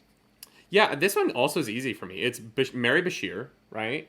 Good, big, strong man. Yeah. Bone Elise, get absolutely strapped to the max. And then Jahar Narishma, sorry, dude, but like, there's a good chance that you go crazy and kill me while we're having sex, so you're dead. Yeah. Sorry, you didn't make the cut. Yeah. Stephanie asked, how do you feel about Fael Perrin at this moment in the book series? And looking back at the evolution of their relationship since book 2, which character did you miss the most from this book? Oh, these are different questions. Oh, okay. We'll start with how do you feel about the Fael Perrin moment in the book series and looking back at the evolution of their relationship since book 2? I have a lot of problems with them. We've already talked about it, so I don't really want to just harp on that. But for me personally, it's like one of the big like lows of the series because I really want to like Fael because there's a lot to her to like. Mm-hmm. But the whole making Perrin uncomfortable in their relationship just really rubs me the wrong way. So, yeah. I agree. Yeah, and here's the thing, like, we kind of had the inkling that their relationship would be problematic when, like, she like, punched him and then he spanked her, and I was like, okay, I don't really like where this is going, unfortunately. Yeah. Mm-hmm. That was kind of foreshadowed. I agree. Yeah. Which character did you miss the most from this book? Matt. He's not in the book. Oh, and ship captain. Yeah, Matt. Honestly, his personality just brings a lot of light and lifting up. And he had the biggest cliffhanger. Yeah. And so, like, spending a whole book, it's like how we felt about the who killed Asmodean thing, right? It's like, why not mention that in the rest of the book? Yeah, exactly.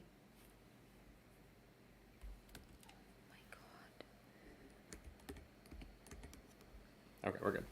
All right, next, and then the final question: what is the plot arc you would like to see resolved in the next book? The Shido, please. Yeah, get rid of him. For the love of God. Cut. Please. This cancer out of my life. Yeah. I could not agree more. Please get rid of, banish. I Fael and Morghese being kidnapped by the Shido. I need it to stop now. Yeah. And tied onto that is Berlane's mistreatment of Perrin, using it to like sneak him naked into her bed and shit. Like, fuck Berlane. All of the Berlane, Fael, Perrin, Shido nonsense. Yeah. I don't know how this gets us to Tarmon David. Flattered. Fuck off. Fuck all the way off. Do you have a plot arc you want to see end? I mean, the Massima Prophet stuff for sure, but the Shido is number one. Oh, why do you want the Massima Prophet stuff to end? I feel like we haven't even gotten into like how that's. I feel like we haven't gotten into that enough yet. It just doesn't feel like it matters, except to be another hindrance that Rand has to overcome to get to Tarmangaden. Oh, I see the opposite. I actually find the Massima stuff really interesting because he basically like it basically gives Rand this other army, but the problem is like it's I find Massima great because he's crazy. Yeah. But the people following him say they're following Rand, but they're not. They're following him. Mm-hmm. And so Rand, while worried that he is going crazy, has to, like, wrestle with true crazy. Yeah. And will maybe learn something about his own madness in the process. Mm-hmm. Like, I think there's actually the problem with Massima is Massima's only interesting with Rand, and Massima isn't interesting with anyone else. But once you get Massima to Rand, that storyline becomes wildly interesting. Yeah, okay, I guess that's fair. Yeah. Which is why the like, oh no, I won't take a portal to Rand, but I will take a portal to follow your wife storyline is frustrating to me. Yeah. Perrin should have dropped Massima off through a portal. He should have been like, we're going to go follow my wife. And then had like the guy I always do the like Doctor Strange, open a portal to Rand, kick him through, and then close it, and then go after his wife after he got Massima over. Yeah. Oh my god, Perrin, you need to be sneakier. Yeah, come on. Krisu says, what character archetypes do you believe the main 6 belong to? That's a big question. Character archetypes? Mm-hmm. Like what do you mean by character archetypes? Are we talking like D&D classes? No, or like literary tropes? I would say more the second one. I'm not very familiar with those, so you can go ahead. I mean, like, Rand is on the hero's journey, sort of, but like a different version of it. Like that, and that's the thing is that Robert Jordan is intentionally twisting archetypes. Yeah. In a way that was really interesting. Mm-hmm. And I think has become stale in that I don't feel like he's allowed his characters to grow a lot other than introducing problems for them. Like one of the things I find interesting about Robert Jordan's take on character development is how little the characters have changed in the way they approach situations. Mm-hmm. The coolest kind of character development is when a character deals with a problem in one way and succeeds or fails, it doesn't matter, and then grows and then comes back at the same problem a different way the next time because they've learned and they've changed. Mm-hmm. One of the things I find slightly difficult about how long this series is that after 9 books, a lot of our main characters are not adapting like that. Yeah. Which is why moments like Elaine changing her tactics with the Aes Sedai or Egwene doing the same thing with her Aes Sedai. Mm-hmm. I find those moments really great because it shows a level of character development. Whereas with Nynaeve, like I'm finding Nynaeve having these moments of character development which feel really good and really cool, and then a book later it feels like she's like reverted back to book 4 Nynaeve sometimes. Yeah. And so that's a little bit tough. But in terms of archetypes, like, you know, Nynaeve is definitely the like overly nosy like healer. Nosy neighbor. Perrin is the silent strong. Yeah. The teddy bear kind of archetype. Matt is the dashing rogue archetype. Yeah. So yeah, I don't know. Their next question is, what do you believe are the central themes of the series? That one, again, it's harder to answer now than it used to be. Yes. Mm-hmm. It's become a little bit muddled and a little bit lost, to be honest. I thought that, like, communication was going to be a theme of the series, but so far I have been proven wrong again and again and again. Yeah, it's definitely not about communication. Yeah. Honestly, one of the themes feels like, look at how much it would also suck if women were in charge. I didn't say that time, y'all. No, that was me, 100%. Like sometimes, not all the time, I'm being completely candid. Sometimes it does feel like that a little bit, and it's grating. People who are like, Robert Jordan's such a feminist writer. I'm like, no.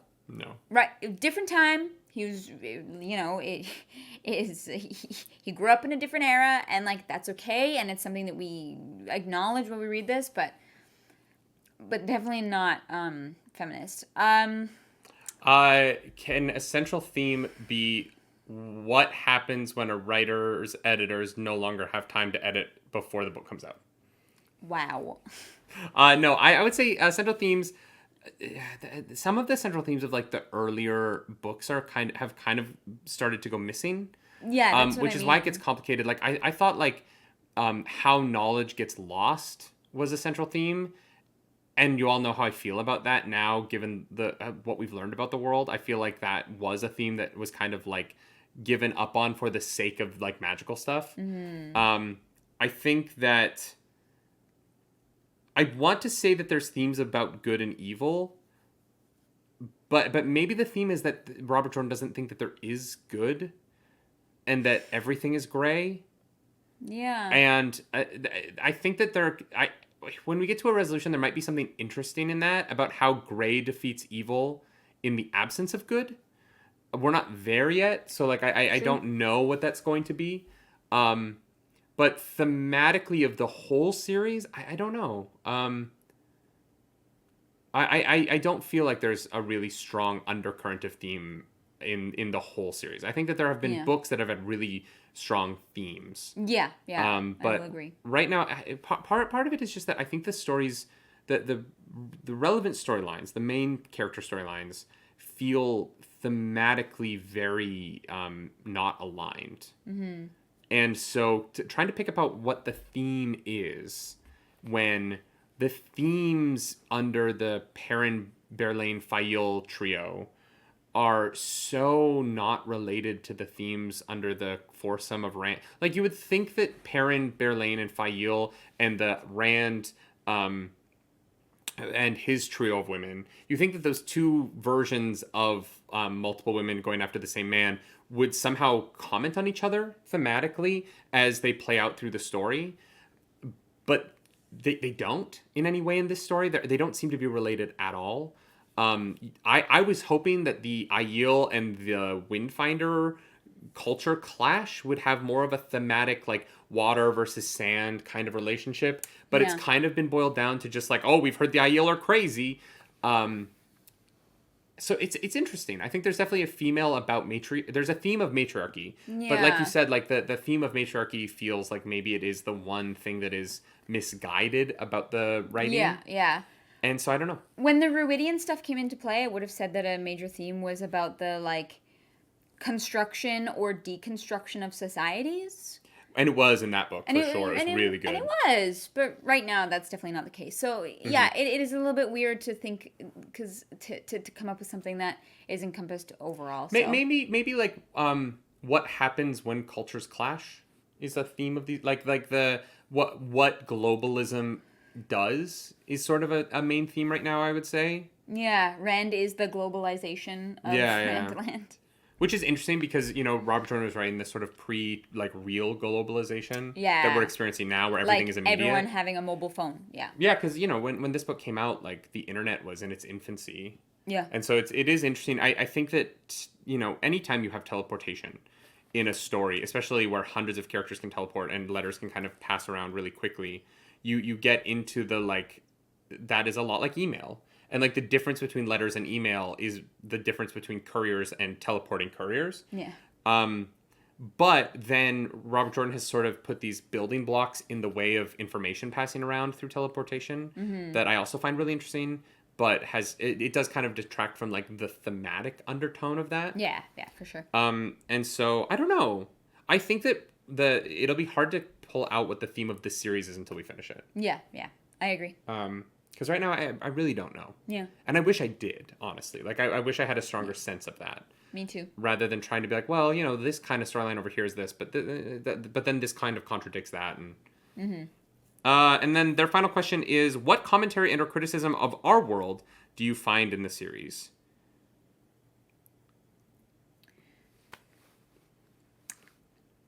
So I think one of the problems that I have had with Robert Jordan's writing throughout the series is that he doesn't have a criticism. He just writes about things and doesn't really have a strong opinion on them or not. Oh, like he's trying to distance himself from having to like actually have a... He's not trying to say anything about it. He's just trying to present it? Yes. Okay. Yes, which it has been a bit of a struggle, especially with the violence and slavery, especially. Yeah. You know, like the writings that I love reading have me thinking about things in a different way because the author gives enough of their perspective that I can see something through a different lens. Or enough of their character's perspective. Yeah. And rather than just writing, this existed. Yeah. And I don't know yet. And we've said this before. I don't know yet what Robert Jordan is trying to comment on yet. And I hope that we know by the end of the series. Yeah. Yeah. I would have said different things earlier. Yes. It's weird. It's really since book 7, like, I feel like these questions have become really hard to answer. Yeah. Unfortunately. Yeah. And yeah, that's just kind of where I'm at right now. Yeah, sorry. I feel like it's... Iljwam says, which characters would surprise you most if you learned they were or were not dark friends? Who would surprise you the least? The most surprising, I think, would be if Moiraine Sedai came back and was a dark friend the whole time. Was a dark friend. Like, if we're going most surprising, it would be Moiraine. Yeah. But who would be the least? Who would be the least surprising to find out they were a dark friend? Yeah. Varen. Yeah, Varen is the least. Because we kind of think that she is already. Which means that she might be a red herring and it's like something else, but like, I agree with that. Yeah, I'm going to say Varen. Kathurak says, which loose ends from Path of Daggers do you think will be resolved in Winter's Heart, and which won't?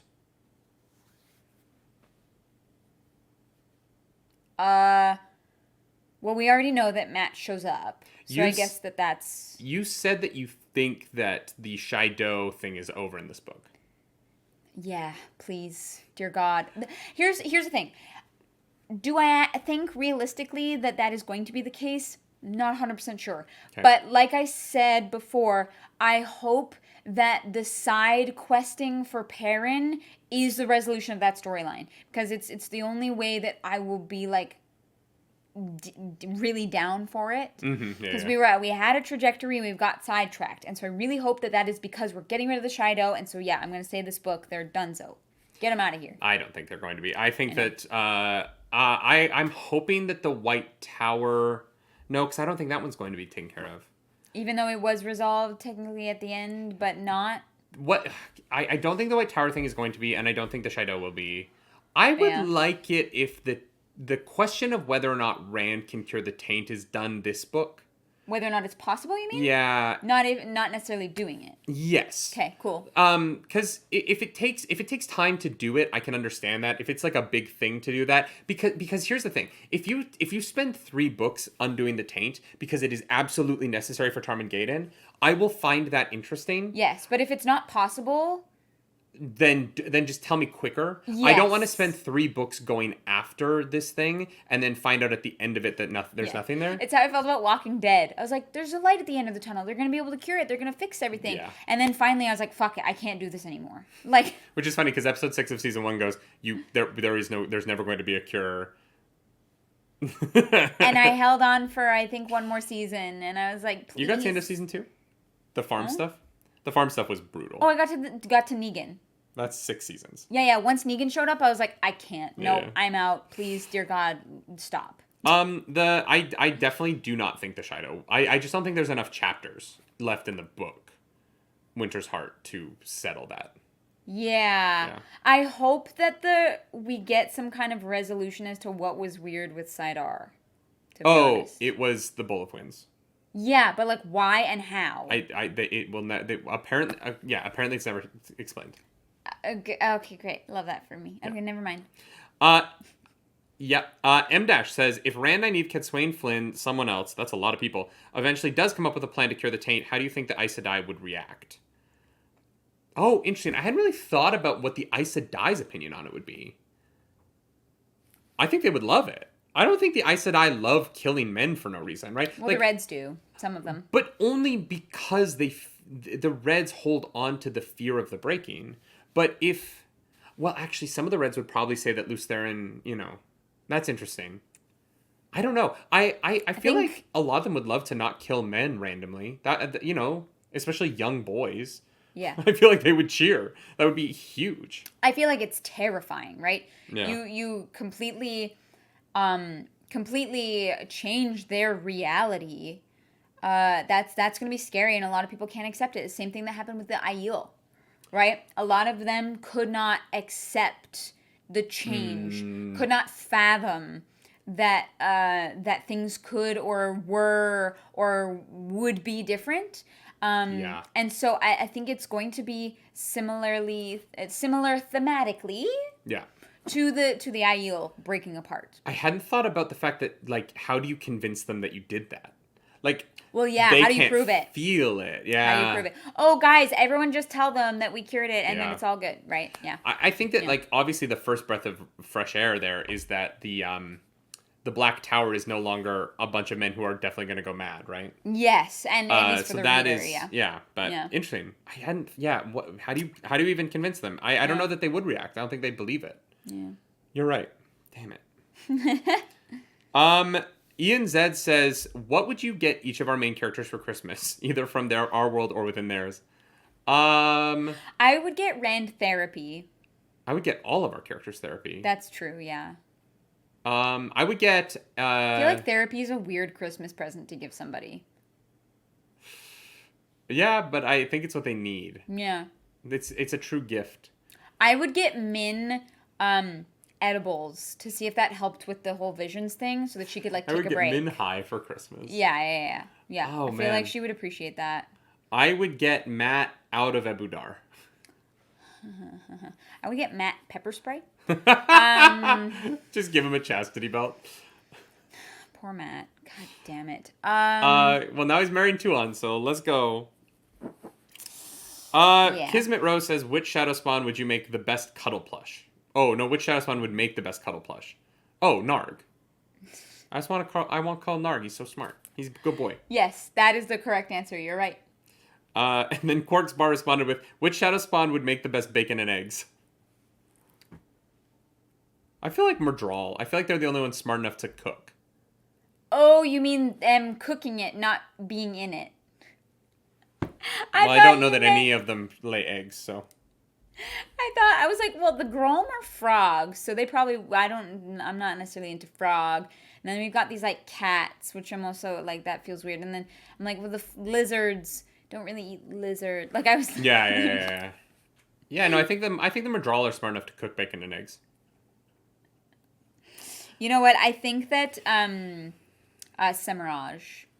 She's not Shadow Spawn. I'll take it. But I think she's probably meticulous. A really good cook, yeah. Mm-hmm. Like how Kingpin cooks eggs in the Daredevil series. She would be the same, like she'd have a very specific method. Pandoria says, which storyline was your favorite and least favorite from this book? Favorite storyline was the Bowl of Winds. Yes. Yeah, for sure. Incredible. Least favorite? That's tough. Maybe I'd probably just Fael getting captured at the end. I was gonna say Fael getting captured, and then also them like having Perrin like yell at her, like that whole thing was just. Yeah. I just don't like it. I've already talked about it. It makes me feel all the ick, and yeah. Yeah, I agree with that. Yeah. ADP 14 says, which two characters that haven't met besides Rand and Elaine do you think are totally gonna bone down? Talonvor and Morghese. They need to at least have a moment. Okay, I like that. Yeah, they deserve it, you know? I think they have, though. Oh, you do think they have? Yeah, isn't there something about how they've been, like, after Fael yelled at them, she thinks that they've been sleeping together, and she's gonna, Fael's like, I'm gonna chastise them or something for being indecent. But no, I think that Fael is misreading that personally, but maybe, yeah. Yeah, well, Talonvor is about to fight his way through Alder Shadow to get laid. I think Talonvor and Morghese makes the most sense. Yeah. Yeah. Swan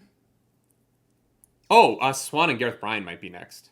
Oh God, yes. They haven't crossed that line yet, but they definitely are on that list. Oh yeah, 1,000%. Icicle 3030 says, way back in book 1 on stream, you said Eye of the World should be one of the required novels to read in school instead of something like Catcher in the Rye. I very much do not like Catcher in the Rye.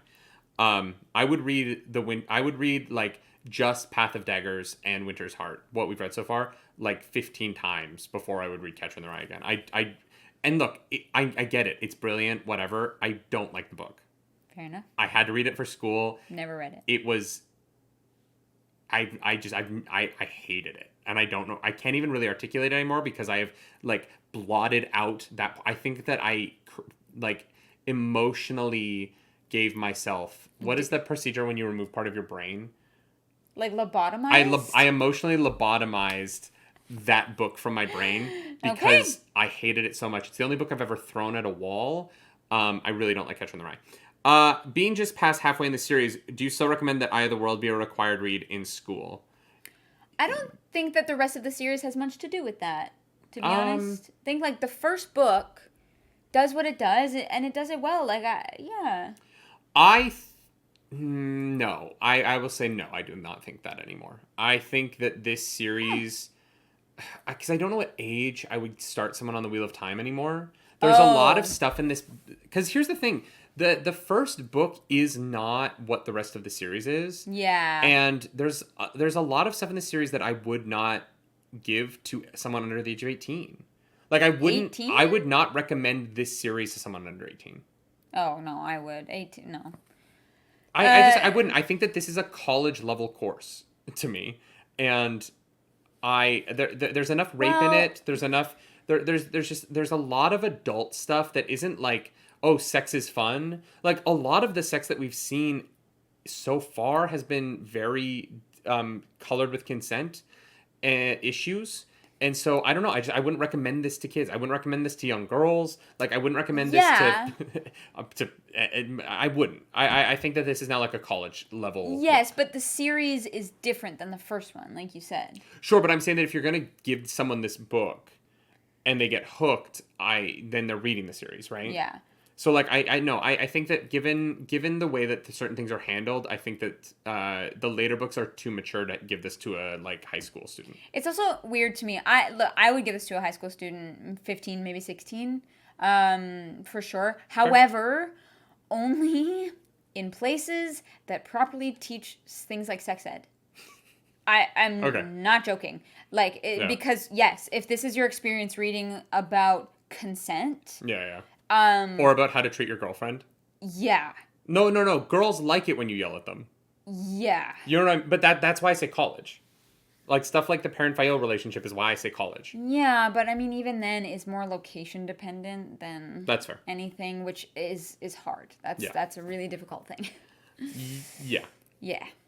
Rob Ross says, considering you are only a few books away from an author change, are you excited or nervous to see how the series will be handled? I'm over the moon. Yeah, we know that the next book is apparently fantastic. No, sorry. We know that the next book is widely considered to be the worst in the series. Sorry, and then the following book is fantastic. Fantastic. So, yeah, I'm excited. Yeah, I'm excited. Yeah. I'm very excited because not because I dislike Robert Jordan. That no probably came off as me dissing Robert Jordan. I'm excited because I know that Brandon Sanderson has said many times that he was handed a plan and he followed that plan to the end. Yes. And so the switch from Robert Jordan to Brandon Sanderson is not like me being excited to say goodbye to Robert Jordan. It is me being excited because that is the point that I know for a fact that there's an outline, which is the thing that is holding me back from loving the books right now. Yeah. Because here's the thing, I still love Robert Jordan's language right now. Yeah. I still love his descriptions. I think that he describes things very well. He overdoes it, but he is so good at painting the picture of the world that, like, I just miss when these... I am repeating myself, and I'm sorry. I know I'm repeating myself, but, like, okay. I love The Wheel of Time still. Mm-hmm. I just don't like this book, and I don't like The Winter's Heart so far. And, like, that's been tough, and I know it's been tough for the book club. I know it's been tough for the audience, like, of our show, right? I know that it's tough for all of us that we're in this position where we're talking about a lot of this stuff, but, like... Yeah. I promise you it comes from a place of, like, I want to feel like the end of Dragon Reborn again. Yeah, it comes from a place of passion as opposed to, like, us wanting to just, like, shit on it. Like, that's not it. It's that we have loved book club and we have loved these books so much so far that it means a lot. And sorry if sometimes, I feel like I am not the most coherent. I feel like it happens to both of us, like where because it matters, and it comes from that place instead of, and not like a we just want to like dunk on it place, Yeah. Yeah. C. Sarmi says, what is an advisor supposed to be doing regarding Rand? How active a role they should take? How would you help him, and with what? Okay. I think this is about Cat Swain, right? Yeah, I believe so. Why don't you chime in first? I think that Rand has all of these ideas about what he wants and what things are supposed to be. Yeah. And he believes these things because he's done his own research about the prophecies of the dragon and things like that. And I think that having an advisor that he doesn't take the advice all the time, which is, what Cad Swain said in a not so great way, but like, you don't have to take my advice all the time, but having that person to bounce off ideas, like, hey, what do you think of this tweet? Too much? Maybe too much. You know what I mean? It's having that different perspective in the room that isn't yours, but that has the same end goal. And I do truly believe that Cad Swain is doing her best to try and save the world in a sense, right? Yeah. And so is Rand, but they're coming at it from like very different ways. And so the role of the advisor would be just a bouncing board, basically. To have your ideas put out there and said, and have someone ask the right questions, ask the how, ask the what's more important, because right now it's just Rand, and it's only him making the decisions that he thinks is best, and sometimes that's not always that's not the best way to go about things, right? There are so many big companies that are a bunch of people who come together to make very important decisions. And when it's like the safety of the world, I think that becomes even more valuable. And so I think that would be what Cad Swain would bring to the picture in a way that would be great, but nobody communicates in the Wheel of Time. So I disagree with you. Okay. A little bit here. I think that Cad Swain should be having a very active role in the conversation around what Rand should be doing, after she has set herself up in his eyes as a trustworthy person. I think that if you want to advise someone, you start by convincing them that your advice is worthwhile. And my problem with Cad Swain is that she never did that. She came in with bluster, she came in with words, she came in with a bunch of strong bullshit. And she came in laughably, in my opinion. I think that Cad Swain acts like an absolute ass. She's so confident and so unkind at the same time that it is unsurprising to me that Rand al'Thor does not tell her anything. And if you want to advise someone, they have to listen to your advice. And the way that you do that is by showing mutual respect. And I think that Cad Swain came in hot and did herself a massive disservice. And I think that if you want to give advice, you have to start by convincing the other person that you're worth listening to, not by giving advice first. And Cad Swain has this moment with... Balwer did it. What? Balwer did it. Balwer walked up respectfully, and yes. he told Perrin and Faile what he was capable of. He demonstrated that he was capable of that, and he continued to do that. Balwer did exactly what Cad Swain should have done. Right? Because they trust Balwer now. Maybe they shouldn't, but they do, because he showed up, said what he was good at, said, hey, like, this is what I want to do with you. Let me go into town and find some information out, share it with you when it is right, when you realize that what the information I gave you is right. Because the reason why Faile, we see it from her perspective. She's like, I sent my own other spies because I didn't know that I could trust him, but everything he said has worked out. So he's clearly passing off good information to me. Yeah. I'm going to trust him now. That is literally how you do it. Yeah. Like, Balwer could give Cad Swain lessons on earning trust. Yeah. And that is step one of an advisor. I think that what Cad Swain is doing now would be the right thing to be doing. Telling Rand what he needs to know. Telling him when he's wrong. Telling him when he's being disrespectful. You can do those things after that person trusts you and sees you as a mentor. But she didn't do step 1. She skipped to step 2 and is suffering because of it. She doesn't know where Rand is. She is not in the loop. She is not someone... He hides from her when he's in danger. That's her fault. That's not Rand's fault. He offered her the olive branch, and she responded by trying to manipulate him with information about Kalendor. Right? Like, that's her choice. And so she's not behaving like an advisor. She's bullying Rand because she thinks she's smarter. And he is behaving the way that he should be, considering the way she's behaved. And if she had just come in differently, I think they could have worked together. But she made the choice to come in and call him boy and do what she did. And it's her fault that he's flying around the world with Min and not telling her what's up. Yeah. And she had the opportunity. He extended the olive branch, and she batted it away like an asshole. Yeah. And so it's like, yeah, Cadsuane, I don't know what you expected. You behaved like an intolerant grandmother smacking a 10-year-old for reaching into the candy jar. And that wasn't the situation. That wasn't what was happening. And yeah, the world might pay for your abrasive attitude. Yeah, I'm sure we will find out. I don't know. Are you surprised that, considering her behavior, Cadsuane is not on the inner circle? Like, no. I told, like, when we talked about that interaction, I agreed with you. No, I know.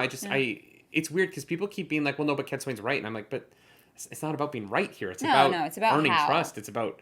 Yeah. It's about camaraderie. Yeah. You have to work together. You can't work from one perspective. Yeah, when it's the fate of the world that's at stake, then it matters, right? It's not like a beauty pageant or something like stupid and frivolous, right? Like, sure, people catty and rude to each other and whatever it is, but like when the stakes actually like matter, then ego has to be set aside. Yeah. Hishuviler says, where do you think Arangar and Osangar are? And what are their purposes, objectives? They're in that room with Halima is one of them. Yes. Halima is one of them. I don't know where the other one is. Me neither. Yeah. I'm worried he's in the Black Tower. Okay. Okay, maybe one of those two shitty commanders that like betrayed Rand. No, probably not that. He would have been more sly, but I think he might be in the Black Tower. That's my guess. Okay, yeah. No, that's interesting. I like that. Yeah. Functionally Anonymous says, since you did your character tier list, which character has risen the most? Egwene. And which has dropped, in your opinion, the most? Egwene has risen the most, because I had her in F tier. Yeah. At the point that we made those lists, yes, for sure. Which I think is a good sign of, like, the people who are like, oh, like, you've completely dismissed Cadsuane. I have not. I have Cadsuane in F tier right now, but Egwene is currently in... not S tier, but A tier for me, and she was an F tier, and so like that's my point, is like, you know, my Cadsuane sucks shirt, I might burn it at the end of the series. I might be like, no, this is such a lie, it has to be burned in a fire. Okay, we'll see then. We'll see. Fael has fallen the most for me.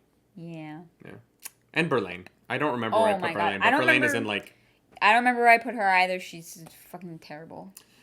Wheel of Time fan edit says, you say that Rand has never taken a military loss. In what other ways do you think Rand has lost, if any?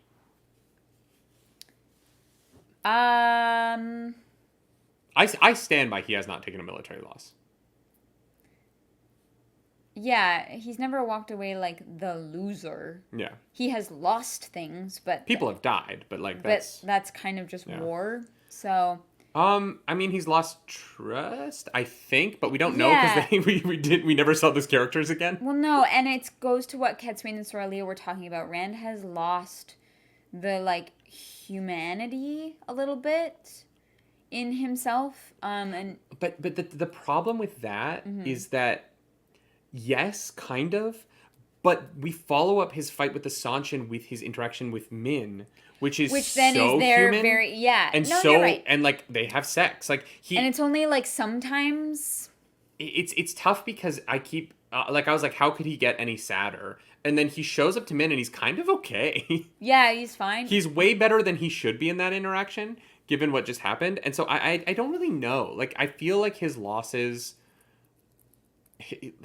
Like he's lost some of the Maidens of the Spear. Yeah, and he knows all of their name. And he's also, I think, lost perspective somehow, but that's not really like that's not like a physical thing you lose. I don't know. I don't know. Yeah. It's tough because sometimes it really does feel like he's not there in the books, and so it's tough because like we've read 14 chapters of Winter's Heart and he's in 2 of them, and he is ostensibly the main character of the series, and he's in 2 chapters of the books in the first half of this book, and the prologue. He's got a short section there, so like. Right.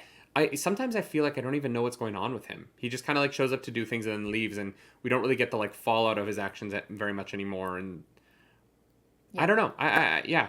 Does that make sense? Yeah, for sure. Yeah. Hal says there were a lot of continued next book moments at the end of Path of Daggers. Which of these storylines are you looking forward to, and which you hope will wrap up quickly? We've said the Shido. Yeah, I think we've answered that. Them. Yeah. The one I'm looking forward to. I don't even know. At the end of Path of Daggers, not really anything. Oh, well, wait, no, that was the beginning. Okay, what they teased at the end of Path of Daggers with the White Tower. Yeah. Please get to that. To the fight, yeah. Please get to that. Please get there. The Saladar girls leave, or women, I should say women. But the Saladar women leaving Saladar to go fight the White Tower feels like it has gone on for so long, and they can travel. And like Rand has fought in like 4 different countries since they started their walk across the country. And like I get it to get to the moment where Gwaine actually takes over and like starts the War Council, but the plot of the White Tower is like that's the biggest one. It's almost as bad as the Shido still being around. Is like let's just end one thing, please. Yeah. Snip something. You know what? I don't have a specific one. Robert Jordan, snip one thread. Just end one storyline by the end of this book, please. Mm-hmm. Just one. Just any of them. Pick one. Mm-hmm. There, you have 85. Just tell me who fucking killed Asmodean, and I will like love you forever. It's never gonna happen. Oh my god, Brandon Sanderson. I'm excited for who killed Asmodean. Yeah, thanks. Hilarios says, if you woke up in Randland 3,000 years from now, with your current memories and with the same powers as the Forsaken have, what is the first thing you would do, and what would be your life goal? Like, I have the memories of reading the book, and I'm in the book.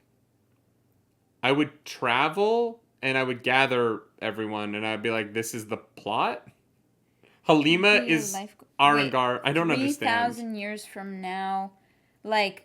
From Tarmangaden? The problem is we haven't gotten to Tarmangaden yet. So I don't know what the world could potentially be like 3,000 years from now.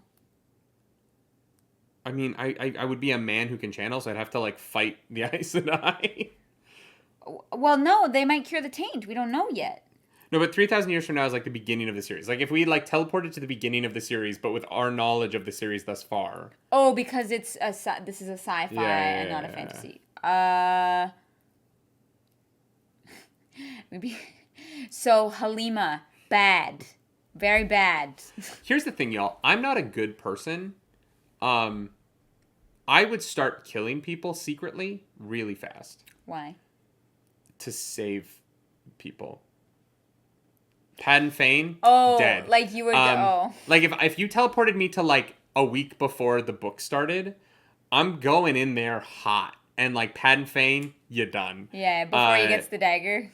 Like Raven, I would like I would be popping in and out of scenes, just like cutting people's heads off. Oh my god!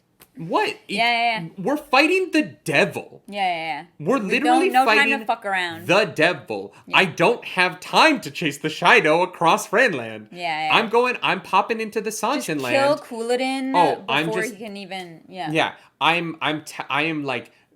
Stopping fall. I'm like literally wrecking the ships in the middle of the ocean. Like I'm grabbing that bowl of winds and I'm making it so that when the Sanchin try and cross the water, there's just nothing but storms. They get turned back. You know what I mean? Like that I would immediately, we're fighting the devil. Mm-hmm. You gotta go hardcore. Yeah. Because you're not hardcore unless you live and hardcore. So yeah, I would be a terrible person. I would destroy my soul. someone brought up The Great Gatsby. They were talking about my take on Randland, and they're saying, but like not all because I said like when you write a protagonist, you're writing about what you think is good, which is a fair criticism of me. I was saying in stories where like the bad guys are evil, then the good guys are good guys, right? Not all stories obviously have a protagonist that is a good person. And they were like, what about The Great Gatsby? And I was like, well, Great Gatsby is a cautionary tale about a man and obsession, and he dies in a, sorry for a spoiler for The Great Gatsby, I think 85-year-old book. He dies in a pool at the end because of his own issues, right? Like, it's a cautionary tale saying, like, this is not the kind of person that you want to be. Yeah. I would become that. If I knew that I was fighting the devil and I knew who the bad guys were, I would go kill them. Because my soul, even if I like believed in hell and I thought that I was spending eternity in damnation, if you told me that I could go stop the suffering of 1 million people and the cost would be my soul, I would give my soul for the suffering of 1 million people in a heartbeat. That makes you a terrible person. Well, but like I would have to kill people, and I would acknowledge like I would kill people. Yeah. In order to do that, but like, yeah, if you told me that like the events of these books are going to happen, Padden Fane is dead before it even begins, right? Like, Demandred, all of the Forsaken, I would just go fight people. Yeah. Do you have a different take? No, I think that's fair. All right. What's up, guys? We're back. We just picked up our badges real quick because the window was closing. For Game of Thrones Con. We have to wear 2 bracelets and a badge all weekend because Game of Thrones Con makes sense. All right, we're back with this question from Hishuveler. Do you think we'll get any male Aiel or sea folk channelers in the Black Tower or fleeing Sanchin men? Ooh, that's a good question. I hadn't even thought about it. Because I thought the series would be over faster. Yeah, true. We have not really like interacted with almost any male sea folk. So no sea folk, but potentially Aiel. Knowing Robert Jordan, that will be the main plot of like the next book. So I like maybe, but I don't think it would be someone that we already know. No. But yeah, it's possible. I think the more likely one is Aiel than sea folk or Black Tower. Yeah. Not Black Tower. But Sanchin men. No, because I feel like no one who comes across the sea from the Sanchin in like the advanced party is going to be old enough to not have been caught. Well, that's the thing, right? Because they just kill the male channelers. I think Aiel maybe. I don't know if Rand would send anyone to the Black Tower anymore though. I don't know how much longer the Black Tower lasts. Oh yeah. As like working with Rand. Luck asks, are you tired of the maybe continued in the next book thing? Yes. It's why I think us being tired with it is why people are tired with us. Yeah. Is that fair? Yeah. Thanks for asking. But yeah. That was a how you doing question. And the answer, we're okay. We're it's gonna be fine. C-Sting777 says, question. Tovann mentions having been forced into decades of exile and hard labor for something the Reds did 20 years ago, while Aleida managed to sidestep punishment. To what do you think she is referring? 20 years ago was the Aiel War. Yeah. I wonder if it... I don't know. I wonder if it has something to do with Tigraine. I can't imagine that it would. Because Tigraine didn't make it back across the wall, right? And I don't think I said I went into the Threefold Land. Yeah, no, I definitely think it has something to do with the Aiel crossing the waste, like that whole shenanigans, but I don't know. I think it is ultimately going to come down to the tree. And I don't know what it is yet, but the big hanging question about the Aiel War that has never been answered, and that I thought just wasn't going to be important enough, but this question makes me definitely think that it might be. Why the tree was cut down. Yeah. Like, why? Like what happened with Avendasora? Yeah. Right? And so I think that it will tie into that, maybe? I honestly, I could see that. I really like that. Yeah, just enough of the characters who are important to us but are older. are tied into that event in some way. Something happened 20 years ago, and I think that we will get that answer. Yeah. Whether it's from, like, the Eilfin, Eilfin, or from another kind of Ruidian experience, or... I would love another Ruidian. Like, I would love to have some more of that fantasy stuff in these books. I've been missing that from the last couple. We've gotten really into, like, the human stuff, which, you know, obviously that's what the center of all these are. But, like, we lost, like, Loyal and the Ogier perspective in these last few books. Yeah. Other than the fact that, in Winter's Heart, to skip ahead, but the fact that there are Ogier warriors on the Sanchin ship, which is wild. Are they warriors? Oh, I don't know if they're warriors. They might be not warrior. I don't know. Tuon just brings Ogier with her wherever she goes. I don't know. I don't know what their purpose is, but... Why is that? Yeah, it likes to just go to sleep. Okay, I hope it keeps working. Yeah, no, I do think it's going to have something to do with Amandasora, so... Yeah, I like that. Yeah. Felix Ketchup Saipel 00 says, if you were one of the Forsaken, what would your plan be to stop Rand and the Light? Oh, wow. I mean, I would just be doing so much worse than they are. Yeah. I feel like they're being, like, super nice. Which is crazy considering the things they're doing are awful. But I'm like, you guys have, like, magical powers. Like, you could poison cities really easily. There's just a lot of things that I feel like the ability to travel, you could just poison water supplies and... I don't think, like, mass murder of, like, civilians really matters, though, right? If there's no people left to rule over, then, like...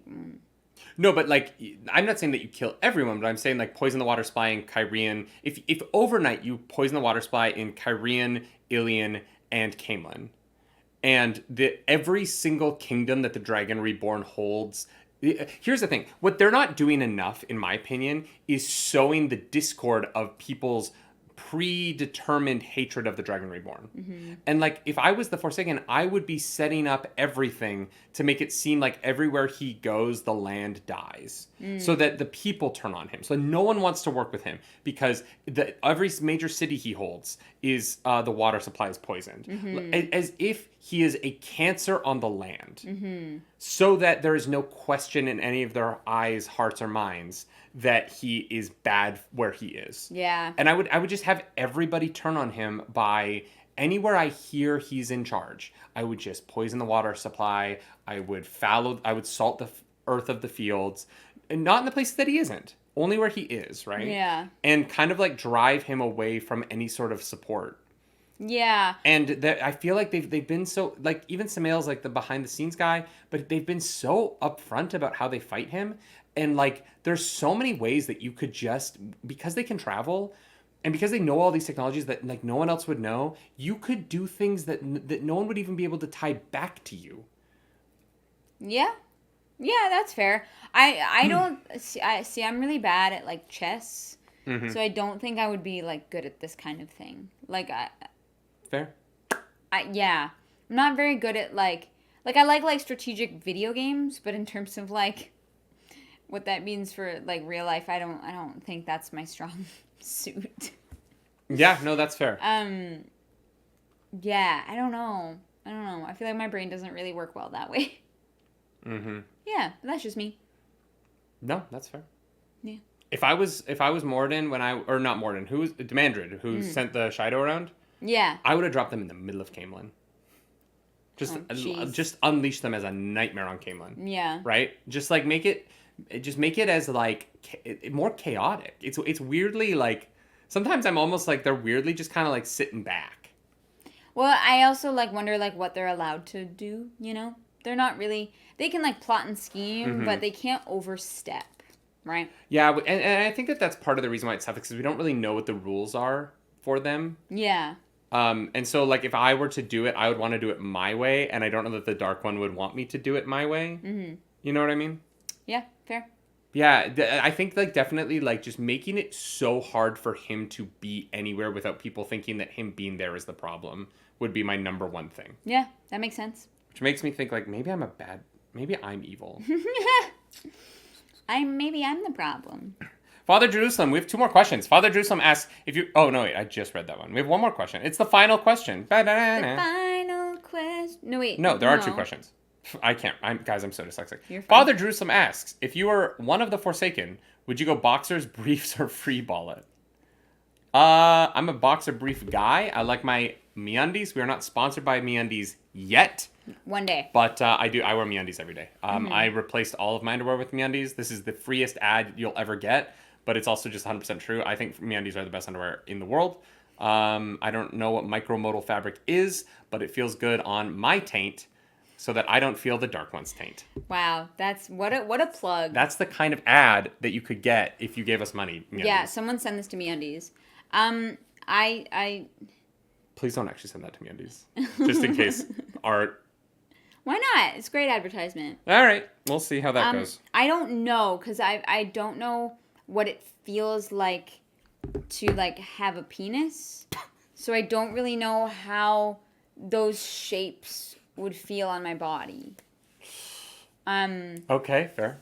Boxers suck. I'm just gonna tell you, boxers. Yeah, suck. boxers are like loosey goosey. Like if you're just if you riding dirty, like boxers are the way to go, I guess. But I think boxer briefs are the most flattering. If you are in killer shape, and your thighs don't rub too much when you walk, I think that you can get away with the briefs. But like for me, like if I wear briefs, my thighs chafe, and I don't enjoy it. Partially, it's because I walk in a slight turnout from growing up doing ballet. Yeah. And so, like, it's not great. It's not good for my hips, but, ballet is not good for anyone long term. Yeah. It's the reason you wouldn't free ball it? Ballerinas... I don't know, because here's the thing, like, if I were a dude, like, I don't know how big my balls would be and how, like, inconvenient it would feel. This is such a weird conversation. Well, If I were a dude, I don't know how big my balls would be. It's not a sentence I thought you would say in a full book recap. I feel like that is valid for this conversation. Fair. If I had, like, swangers, like, I would want them, like... I would want them to be contained, because they would just piss me off. I'd be like, I can feel my balls. Like, why? I'm so glad I don't have... I would not describe my testicles as swangers. I wouldn't either. Yeah. Yeah. I've never met a guy who's like, oh man, I have small balls. You know what I mean? Like, everyone's worried about the size of their penis. Yeah. But like the size of your balls really does... Like, I've never met someone who cares about that. Yeah, no. Because like, why? Because, you don't do a lot with them. Yeah. Maybe if you like getting like punched or kicked in them, but like... I don't know if size really matters then, though. Yeah, right? Yeah, I don't know. And honestly, the guys that like taking that kind of abuse probably like also enjoy the like, oh, it's so small kind of shit. So oh, the more like humiliate. Yeah, maybe. It would be weird to enjoy being like kicked in the balls but not enjoy humiliation. Like I don't know how those two things aren't like inherently hand in hand. Yeah, fair enough. But maybe I'm wrong. If you have a CBT kink but no humiliation kink, let us know. Yeah. I would love to know that exists. Yeah, interesting. Last question. Yeah, sorry, Tink Dinkle. That's how we're leading into Tink Dinkle's question. Mm-hmm. I love this question. It's a really good last question. Great. Which Wheel of Time character would you want to play in D&D? What class features would they have?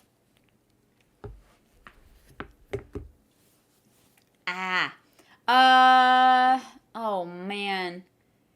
They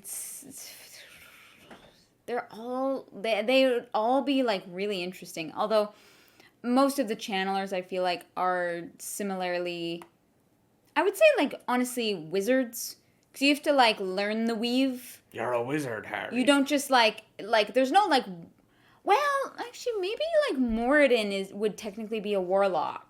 Because the Dark One is, like, the deity that gives him the ability to use the I like truth. that. Yeah. Yeah. But in terms of our main characters, the people who can channel would be sorcerers, I would classify. Matt's the rogue. Perrin. That's interesting. Perrin, I guess, would be a druid. Would you call Padden Fane a Hexblade not warlock? Really?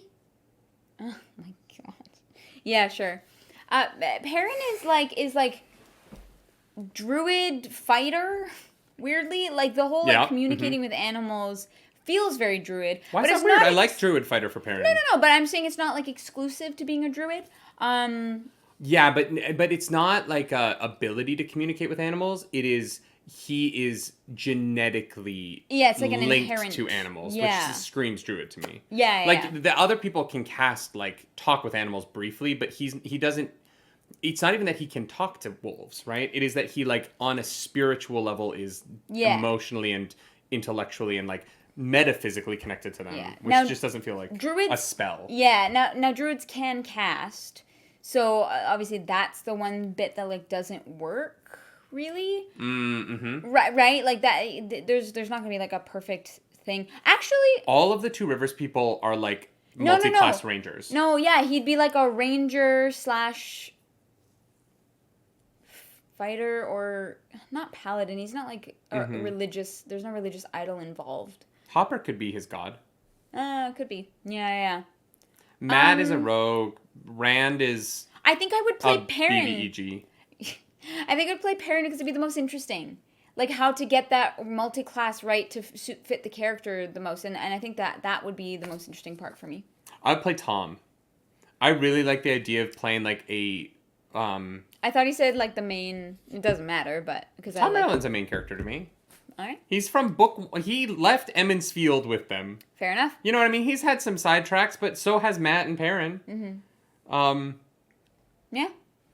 I just like the idea of playing, like, a hardcore multi-class rogue bard. Yeah, that's fair.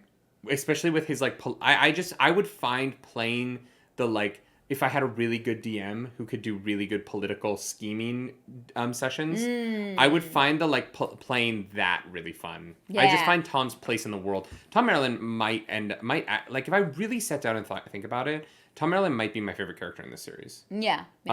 Other than some of the Elaine stuff, but even that on his end was just him being uncomfortable, which I can understand. Yeah. I'm trying to think. But yeah, I would love to, I like playing bards. I would have fun with that. I'm trying to think if there's, like, a D&D class, because I haven't played all of them, and especially not all the way to level 20, that has predictive abilities like Min does. And the closest thing that I can think of is, like, the wish spell. Or actually, if you're a cleric, there's a thing where you can, like, ask your deity for an answer or a favor or something along those lines that I can't quite put my finger on. But yeah, Min's ability is a weird one for D&D because I don't exactly know how it would fit in. I don't think it would be an ability. Like, I don't think it would be a spell that she would cast. No. It would just be a thing that the DM... It would be a, like... It would be like a level of... You would almost just have to say that, like, her character's passive insight is so high. A 30. Yeah. And that, like, it would be a homebrew passive insight ability, not a... I like that. Because by making it a passive insight ability, the DM would be able to control what she sees, and as opposed to her rolling for something and it being good or bad. Well, yeah, and I was going to say it has the ability to, like, fail, right? Like, It doesn't really have the ability to fail, though, because it's always true. No, I don't mean it being true, but I mean whether or not you see anything, right? You could, if you, like, having it be linked to, like, wisdom, the DM could, you know, if you're playing Min, like, oh, well, I look at this character. And sometimes Min doesn't see things, right? So the DM is like, no, it doesn't. But she only doesn't see things if that person's life isn't interesting. Yeah. Right? I guess so. And so I think that it would be more like, it would be a mechanic that the DM would then be able to use for storytelling, rather than it be, because I don't think it ever helps them. Min has never, as far as I can remember, Min has never seen something that changed. Well, actually, no. For Rand's political scheming and whatnot, it has. But outside of that, it's not like they've ever been in a situation where Min was like, oh, that's what that aura meant, and they've gotten out of the situation because of it. It's always just sort of been a harbinger of... Well, yeah, because that would be more like Deus Ex Machina feeling. Yes. Which I thought is what it was going to be when it was first introduced, but it's never really that way. It's more just flavor, and I think that's cool, actually. I really like how it's utilized, but it's been fun. It's a really cool question. Yeah. Mm-hmm. Do you want to give your high-low of the book? Oh, man. For those of you who don't know, let me quickly set it up. We do high-low here. What that means is that my kitchen table, when I was a kid at dinner, my family would sit around and we would do high and low, which was we would celebrate our highs and we would commiserate over our lows, because that brought us closer together. And as we trudge through the slog together, we're trying to stay close with you all.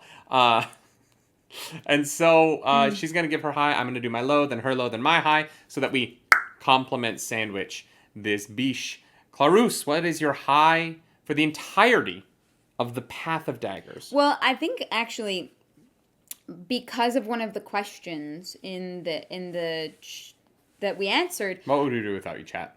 Truly, I think that my high might be the unweaving of the weaves. And like what that added to the story for me. Was really cool, and it tied in with the Bowl of the Wind stuff, which I think was the stronger part of the book as well. So well done there. Yeah. What's your low? Pages 300. Wow. No, I'm kidding. I'm being an ass. My low of the book. It's actually kind of tough. It is tough. I think my low of the book is the drastic, like, drop in drive from the first half to the second half. I think that Path of Daggers was one where, because I didn't love Crown of Swords, I thought that like the alien thing at the end was sort of like tacked right on to the end of Crown of Swords. And so I was going into Path of Daggers a little bit nervous because, you know, everyone said the slog starts with 7, right? And so I thought Crown of Swords was a good book, but I didn't love it as much as the first 6. And so I was going into Path of Daggers worried. And then I felt like the first half of Path of Daggers was this like, it was everything it was the opposite of everything I was worried about. And I just felt like we were like shot out of a cannon with the Bowl of the Winds and the Unweaving and the battle with the Sanchin. And I was really into the first half of that book. And then after the Sanchin moment, from there to the end, it was like we had just started something else. And it lost it for me. And so that was really my low, was just that feeling of like being really invested in the first 2 weeks of reading and then feeling just completely uninterested in the rest of it. Yeah. Even so that like the Asha'man attacked Rand, and that I really wish that had been like this really cool moment, but I was still so I was like, oh no, there's things that have to be dealt with before we can move on to a whole other thing. And then it was like, oh no, we're just doing a whole other thing again. And that's kind of what this book felt like, is that every time I felt like we were almost down a path, rather than go down that path, we looked around a tree and just started to try and find another path. And that feeling has really stuck with me since. And I think that I understand that it's been noticeable in the way we've been discussing these books ever since that like third reading of this book. But that's just how I feel right now, and I'm excited because I know that we're gonna get out of it. Yeah, we are, and that's important. What's your low?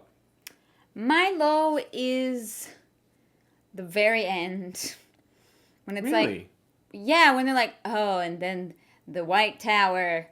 Some people talked about that. It's crazy times, and we still don't know what the fuck is going on there. Yeah, I thought it was going to be Fael and the parent Fael. Yeah, thing. I mean, that is definitely a low within the whole series for me, but it's one that I feel like I've already talked about, and I feel like people are, like, upset with me because I'm saying, like, people can't be different in that sense, and like, just because it's a cultural thing and how you're raised doesn't like mean that it's okay. I agree. Like, his parent is uncomfortable mistreating his wife, and it's like, oh, but like Fael wants to be mistreated. Yes. And I'm like, and that makes it better. Oh, okay. And I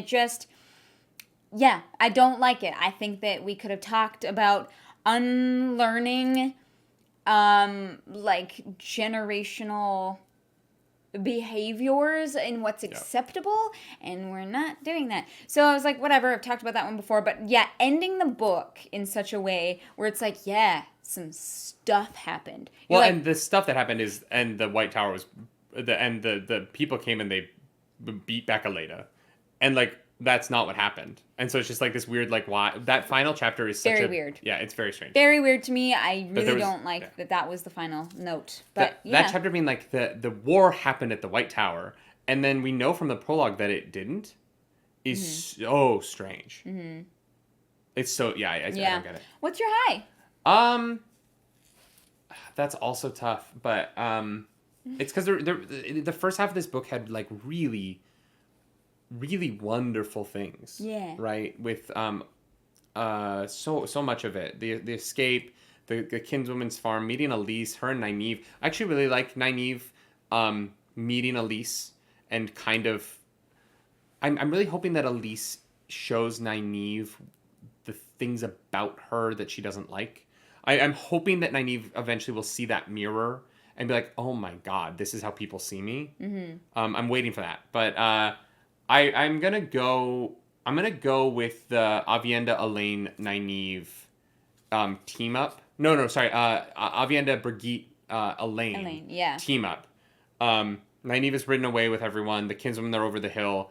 And you just have these three women. It's tied to the unweaving, but the high isn't the unweaving. It is those three women really genuinely being like, all right, we might all die together here, but we're gonna like link arms and face that together.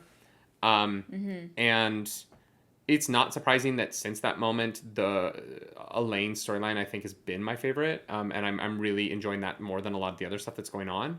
But that moment was the start of that for me, just because I think that Robert Jordan wrote those three's relationship in a way that, particularly in that moment, it was really beautiful, and I loved it a lot. Yeah, absolutely. Now, I don't even know if I talked about it that way when we first talked about it. It's interesting, right? It's one of those things where, like, because it's been 3 weeks since we finished the book, looking back on it, because we usually look back on it right after reading it. Yeah. This time, having a little bit more time away from it, a little bit more perspective, has shown me the things that I love about it in a different way.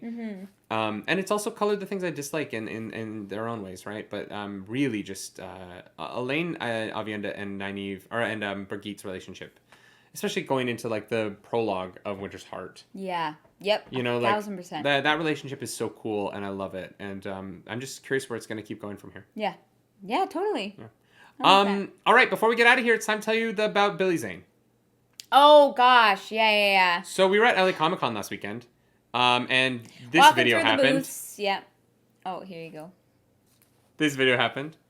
And, so what happened was we were walking and we saw Billy Zane. Yeah, just randomly. Like, we were walking through, we go through every aisle, right?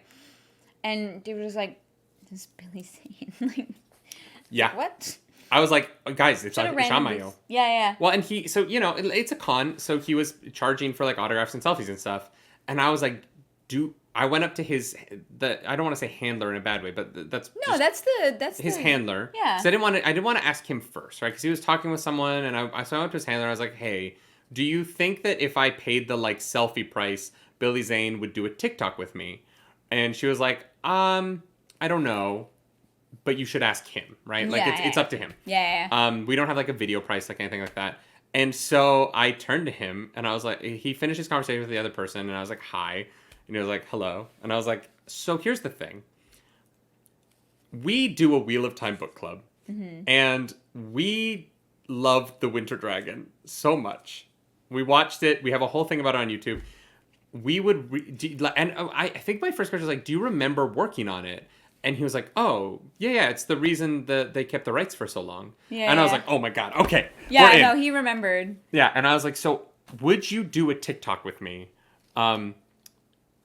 where I'm like, oh, Ileana, and then you come in and you're like, I win again, Lews Therin. And he was like, Lews Therin, that was the name. Yeah. And I was like, okay. Yeah. He doesn't remember everything. And he was like, yeah. Why would you? But here's the thing, right? Like, I've met a lot of celebrities. I've worked on a lot of TV and film sets. I've been in the industry for a long time. I've met the most famous people in the world. And I've been very lucky. And there are people who are... If you bring up the thing that didn't work, even if you love it, they are upset that it didn't work or whatever. They have whatever feeling about it. They have their own baggage around it. Yeah. And for him to go, you know what? I enjoyed making that. And it's such a fun idea. Yeah, of course I will do this video with you. Because he was like, that sounds like a really funny idea. And I just was like, oh shit, Billy Zane's really cool. And so we didn't film it that day. We filmed it. We came back the next day. We got cash. Yeah. Because I don't I'm happy to pay the price, right? Like I understand what con is. I understand how I'm not going to be like, well, would you do it for free because it's funny? That's not, as an actor, I would never do that. and I just was so I was very and I had a lot of admiration for him because we brought up this thing that like was a big flop, right? Yeah, oh yeah, and it was never meant to be good, I think. Like, But they tried to kind of hide it, you know? But his reaction to us being excited about it was excitement, and you don't always see that from people. And I was like, oh shit. And then also we shot a take, and he was like, I need another take at that. And I was like, he's like, I'm gonna come closer. Yeah. Like, and he like, you know, we like did a second take because he wanted it to be good, and I don't know that meant anything to him other than like he was having fun, but it meant a lot to me, and it was really cool, and he was really cool, and yeah, he also was like, do you guys like the show? And we were like, yeah, we're into it, and he was like, yeah, me too. So like, I think Billy Zane is watching The Wheel of Time, which is cool.